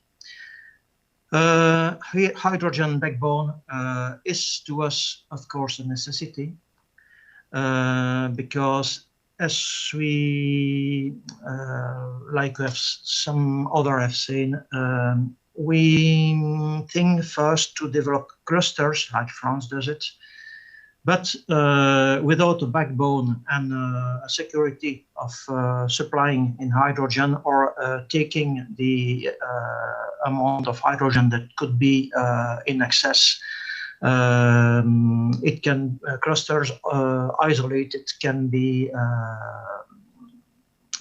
can go to problems. So clusters linked with a backbone is important. But about the backbone, we have a lot of questions. What are the responsibilities? What kind of access in input and in output? And there also Benelux can help to resolve those questions. We have also a question about what are going to be or what are already the taxes or any kind of taxes about hydrogen, because hydrogen can be used in industry for different purpose. It also can be used as a fuel. So what is all this aspect of taxes in the future? And there also Benelux can be a place to discuss about that problem, that specific problem. I won't go further today about the aspect of hydrogen in the Walloon region, but I am open to any question. Thank you. Thank you very much, Frank.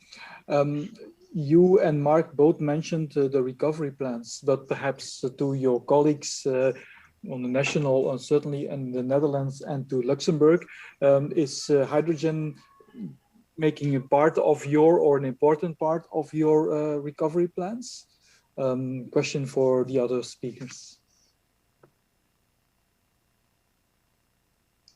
For Walloon region, there are for this year 10 million euros coming from the recovery plan to begin project, and we are looking to other possible project in the next year, also in the recovery plans. Perhaps in the Netherlands, Wouter? Yeah, for us too, the Recovery and Resilient Fund is an important, could be an important source for financing different hydrogen projects, including infrastructure and including promotion of developing green hydrogen. Certainly. In Luxembourg, the RRF funds have not been earmarked with any green hydrogen or hydrogen shares. So no from our side. Okay. And Anne, from as coordinating between the regions?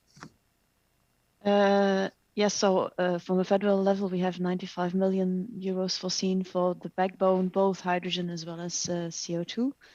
And then we also have 50 million foreseen to support more the molecules development, also towards natural gas power plants, and also activities within offshore.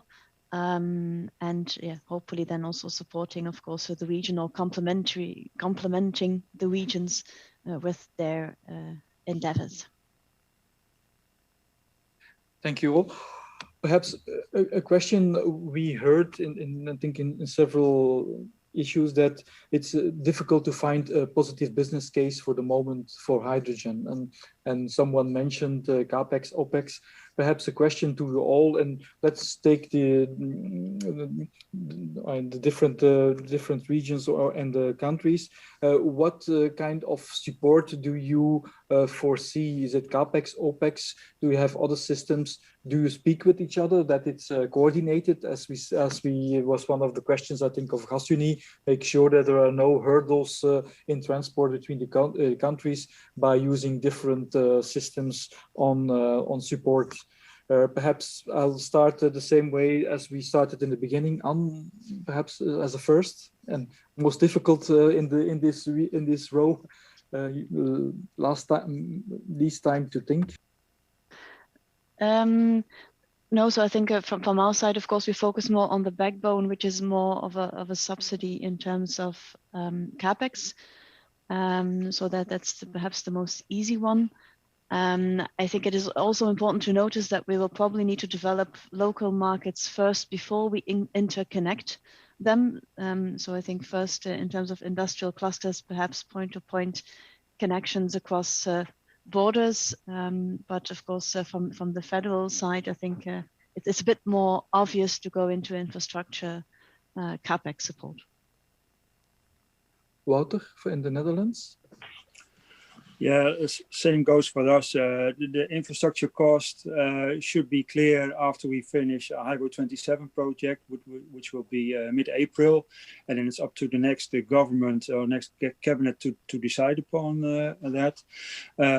We are supporting green hydrogen as well as blue hydrogen through our subsidy scheme called SDE++, which is a feed-in tariff. Bit for Luxembourg? For Luxembourg, I think that we are pretty much aligned with what Anne and Wouter said, that it makes most sense, especially concerning infrastructure, to go first for CapEx support.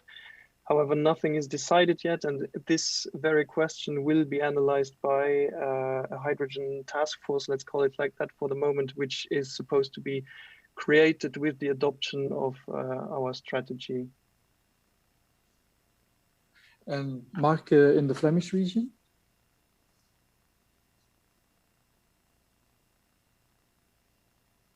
Unmute. The amount, by the way, that the Flemish government earmarked for hydrogen economy is in our REF and in our own recovery plan is 125 million euro. And it will mainly go to R&D because we see that there is still a lot of big need for research and also development on hydrogen. This is already what we do as FLYO. We have already supported R&D projects on that. And in line with the IPK that I mentioned, it will also go to what we call the first industrial deployment. And that amount that we can give to the support that we can give, we can go further there than what is possible in classic state aid rules of the EU. So we will base it in line with what the Commission will decide on what we call the funding gap. So the gap that is between what you can earn back after a reasonable period, after your investments and the reality. So first industrial deployment and research and development will be the main focus on the Flemish plant. And Frank, in the Walloon region? Well, not too much consideration about that point, except that, as I said, we focus on the realization of projects that can give us some information. So more demonstration projects and information projects. So we are looking to what we can do to stay within the accord of financing allowed by Europe. But I have no more consideration furthermore. Perhaps a question on the regulatory part. We heard in the different speeches that the regulations will be very important. If I'm informed well, I think on the Belgian level, we're working on the gas law, and the gas laws were, I think also in the Netherlands, were mainly made for the natural gas, transport of natural gas. Of course, we're going to another situation where we're going to transport also, or in other pipelines, hydrogen. I presume we need some adaptations to these laws. And so perhaps first part of the question is, what is this going on with the different countries? And perhaps the second question could be in the framework what we hear in the Benelux. Are you talking together that at least for an operator or a shipper, commercial party, that these laws are so I say the congruent and that they are the same, so we can use the transport lines easy and we have a competitive advantage towards our competitors? Anne, perhaps can start with I can start with the same people. You don't give me a lot of time to think. No, very fast thinker, so no, first of all, in the gas law, it is already incorporating hydrogen in a certain way that it allows already for blending capacities. And of course, we also have existing pipelines from private owners where there's certain regulation in place. And I would say in terms of future development on hydrogen, it's first important that we learn from what we have learned within the gas market. But on the other hand, we have here the opportunity to develop and start a new business from scratch, which means that we do need to broaden a bit our looks and not necessarily make a copy paste out of the natural gas law. So we can think about other ways on how to tackle the market and perhaps also ideas in terms of creating sandboxes and then comparing them is a possible way forward. We have also in the future of gas trajectory, where we are learning from experts what their idea is on this, so that we are incorporating, and that hopefully we will come with soon with a quite more idea forward. And in terms of talking together, there are questionnaires currently ongoing on how different member states are developing the market in terms of the Penta forum and the hydrogen working group. So I think we can learn a lot from what comes out of those questionnaires and the follow-up discussions within that forum. Wouter, the Netherlands, are you also revising laws or for the moment? Or? At the moment, no. I think the gas law is clear. First, there are already private lines, which Anne said as well, for hydrogen. They exist. The gas law is clear what our gas TSO can or cannot do, and the regulators also at the moment are looking at it. And I think, well, part of the Hybrid 27 study is also there's some legal questions in there as well, as to how distract a current gas pipeline and convert it into a hydrogen pipeline. So that's being investigated at the moment. I think it's important that we think we can do what we want to do at the moment, and that we are looking into the revision of the gas directive to create a clear market design. And then I think the question is how to regulate a market which still needs to develop. So on one side, create clear rules, and the other side, make sure that the market can develop into a European market. Thank you. Bit for Luxembourg? In Luxembourg, our gas law already theoretically allows the injection of renewable gases into the gas network. This is, however, not a priority for the Luxembourgish government at all. An important point is, if other countries were to start blending or injecting hydrogen into their natural gas networks, we as a country completely depending on our interconnections would be affected by that. So communication is absolutely essential between the different countries for Luxembourg. The Penta group, expert group on hydrogen questionnaire has been mentioned. The gas package has been mentioned. All of those points I can only agree with them. Thank you. Mark, want to add something? Well, not so much, except that in the hydrogen vision that the Flemish government adapted, the need for a good and future-proof regulatory framework is indeed mentioned, and that we have to put some weight on the European decision process on that. And also it asks our administrations in Flanders to list up all the, together with the people of the industry, to list up all the hurdles and all the disadvantages that we see in the regulatory framework at the moment, which will be done in the next weeks and months. Frank? Yes, to our own region, it's quite sensible points. As you know, Belgium is not so simple. And I know that there are, for the moment, negotiations at the political level in Belgium between the federal level and the regional level.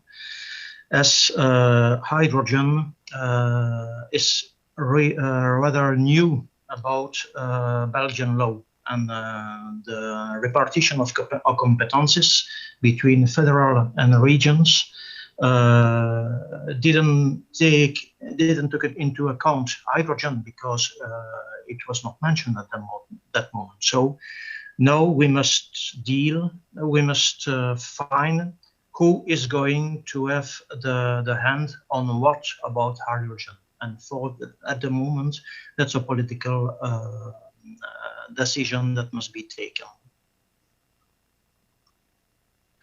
We didn't receive any questions yet, so I presume everybody is very clear, and it's very clear for all people listening to you.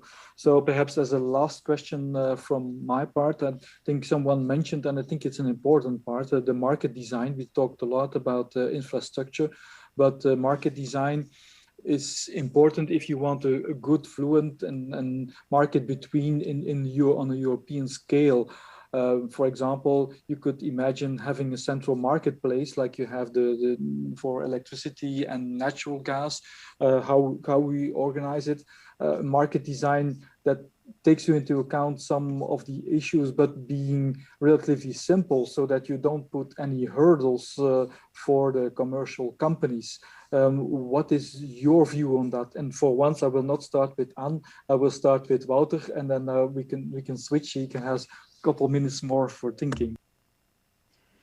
Oh yeah, I totally agree. We need clear and common rules for the market to function optimally.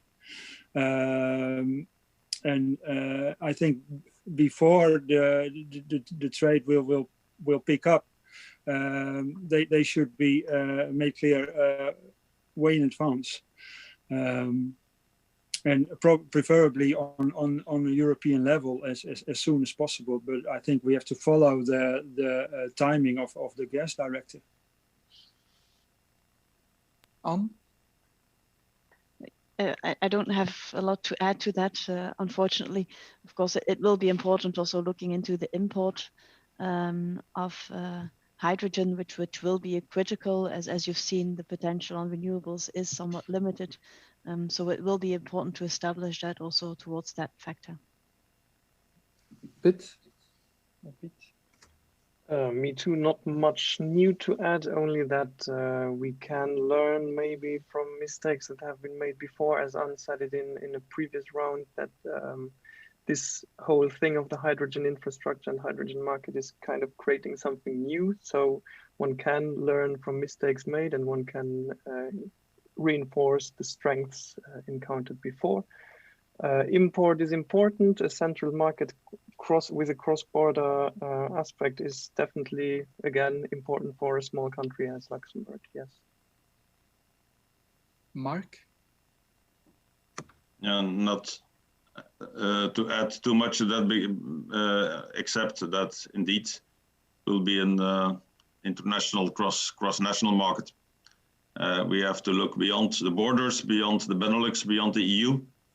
It will be a market that will be more or less worldwide, also looking to other nearby continents like north of Africa, the Middle East. I think it's important to have the whole picture. Frank? Yes, indeed, for the future, importation will be important to us, but I think we must also think about security of those producers, seeing the political situation of some of them. And we must also think that producing hydrogen with water can create for some lands, like in North Africa, problems with water. So to me, there is also in the cooperation with those lands a possibility to develop alternative for producing water in regard also to producing hydrogen. I mean fresh water. Of course. Thank you very much. Thank you for the interesting discussion on the panel. Perhaps a couple of thoughts from my side before we go to the conclusions with Rudy Huigelen.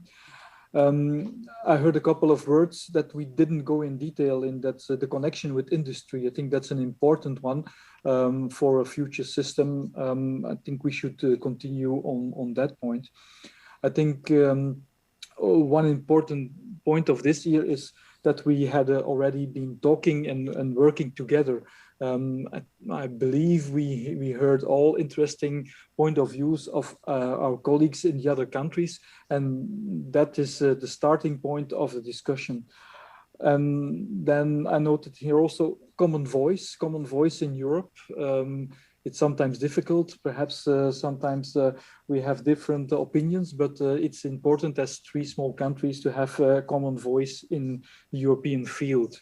From Wouter also retained, I noted here, working together on your plans with economy, finance department, energy department. I think that's also important, collaboration between the different departments if you really want to go towards an industrial scale for this hydrogen product, as you see the huge investments we need.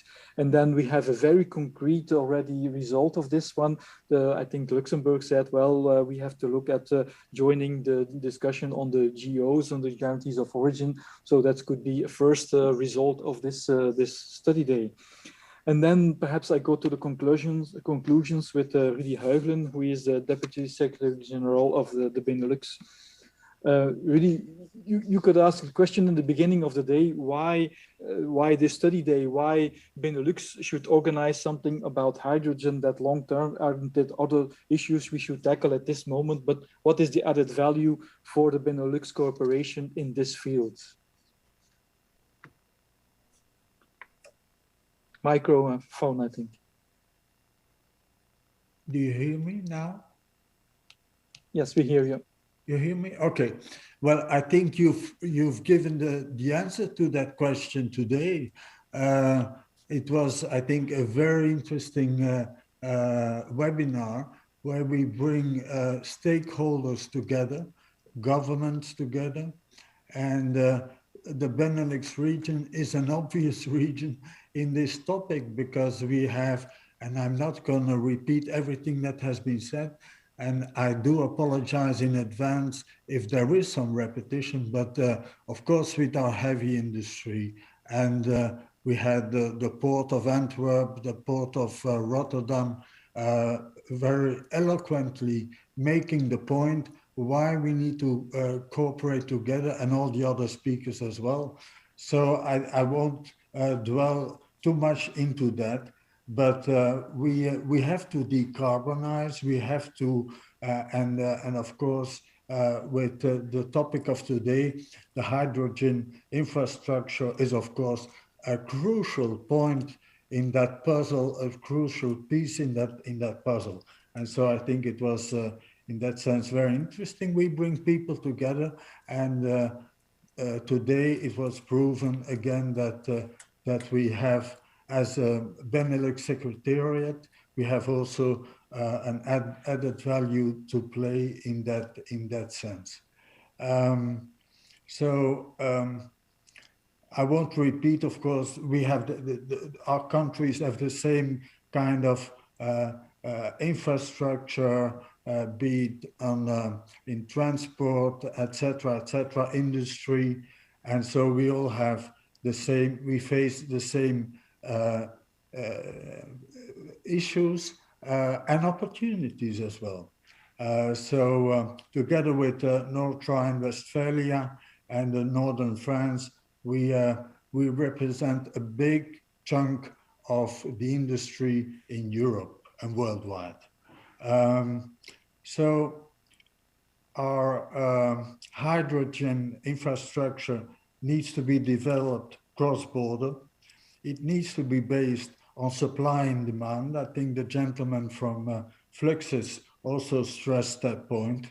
And I think the Flemish region is also very much stressing the importance of putting in industry. And if you speak about industry and hydrogen, you speak about supply and demand. So the political momentum seems to be there, and I think the representatives of the Belgian regions stressed that all, and the representative of the Dutch government and the Luxembourg government.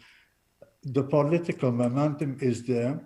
We need to be ambitious on the Benelux level, but several speakers also pointed out that we have the EU level as well. We can play a role, but we have to be realistic in what we would call a pioneering role. We cannot put ourselves in the place of the Commission, and to be credible, we need to work together, but we have to be realistic as well.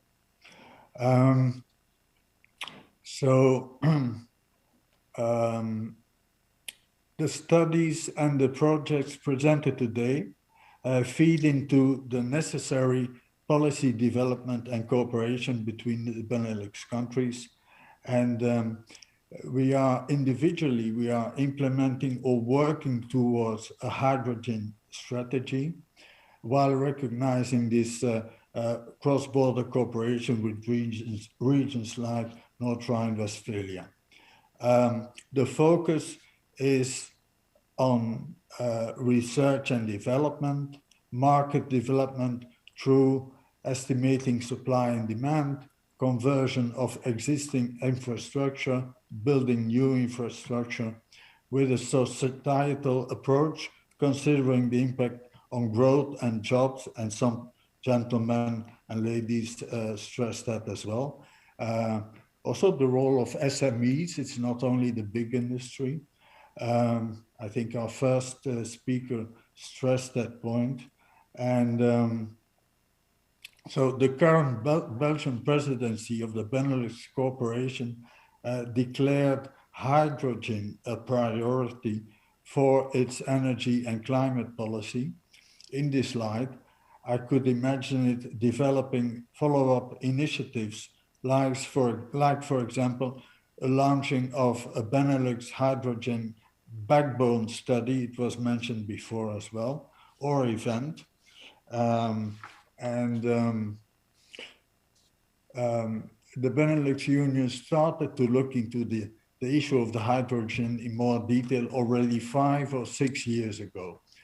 This was partly driven by the upcoming changes in the gas exploitation in the north of the Netherlands, and it was given impetus by some members of the Benelux Energy Expertise Network, a network of knowledge created to support the energy transition in the Benelux.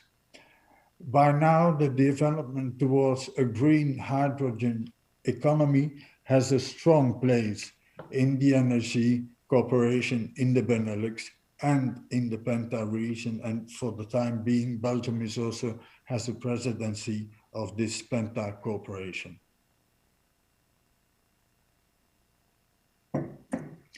So the framework of the hydrogen, in the framework of hydrogen, this means it can help coordinate and develop the often technical regulations necessary for development of the Benelux infrastructure, and the example of fueling stations was given, and there is of course the issue of the chicken and egg problem. Well, maybe we are the egg, or maybe we are the chicken, or maybe we are both, but we try to help anyway in a modest way. So, ladies and gentlemen, I think it was a successful event today, and thank you all for your ideas and input for the Benelux Corporation, and sometimes the confirmation that targeting the right issues is the way to go, being ambitious but realistic. We count on your continued support and input, and I'm sure that this will not be the last event that will be organized on the topic by our Secretariat. Thank you so much. Thank you, and see you soon. Thank you, Mr. Huygelen. Thank you, Rudy. To give the last word to Jan, who has the introduction and now has the final words for the Benelux Secretariat. Yes, thank you, moderator. Thank you, speakers, of course. All of you making this a special day, a bit of a special day for, I think, at least the two of us here, because this was our first time in the studio Benelux, trying to host you in a modern and digital way. Sometimes the way is the goal. We have been talking to each and every one of you a couple of times actually getting to this day. And for us, that already helped us in understanding better how the Benelux stands, both from a public as a private perspective in the hydrogen debate. And I think today we can say we have come, also thanks to you, Mark, a step further in materializing that. A little bit of symbolism is always also very good. When you thank somebody, you typically hand over a nice gift, and we will give this to Mark to use in his next webinar to put on the desk. And the handshake doesn't work, but we have been talking about interconnection a lot. We will make a hydrogen handshake. This is a piece, not a piece of cake, but a piece of pipe, a hydrogen pipe. And by this, I thank you very much. Thank you, Jan. And let this be a symbolism for working together in the Benelux. And I thank you all very much. Bye-bye. Thank you all. It's a nice piece of technology. Last but not least, I have to thank the man behind all this. Bill Martens, he is in the war room next door. He will most definitely come back to you. We will together with the team here at the Benelux write a report, and hopefully see you at the next event, a webinar, and maybe even in physical terms here at the Benelux House. Thank you very much.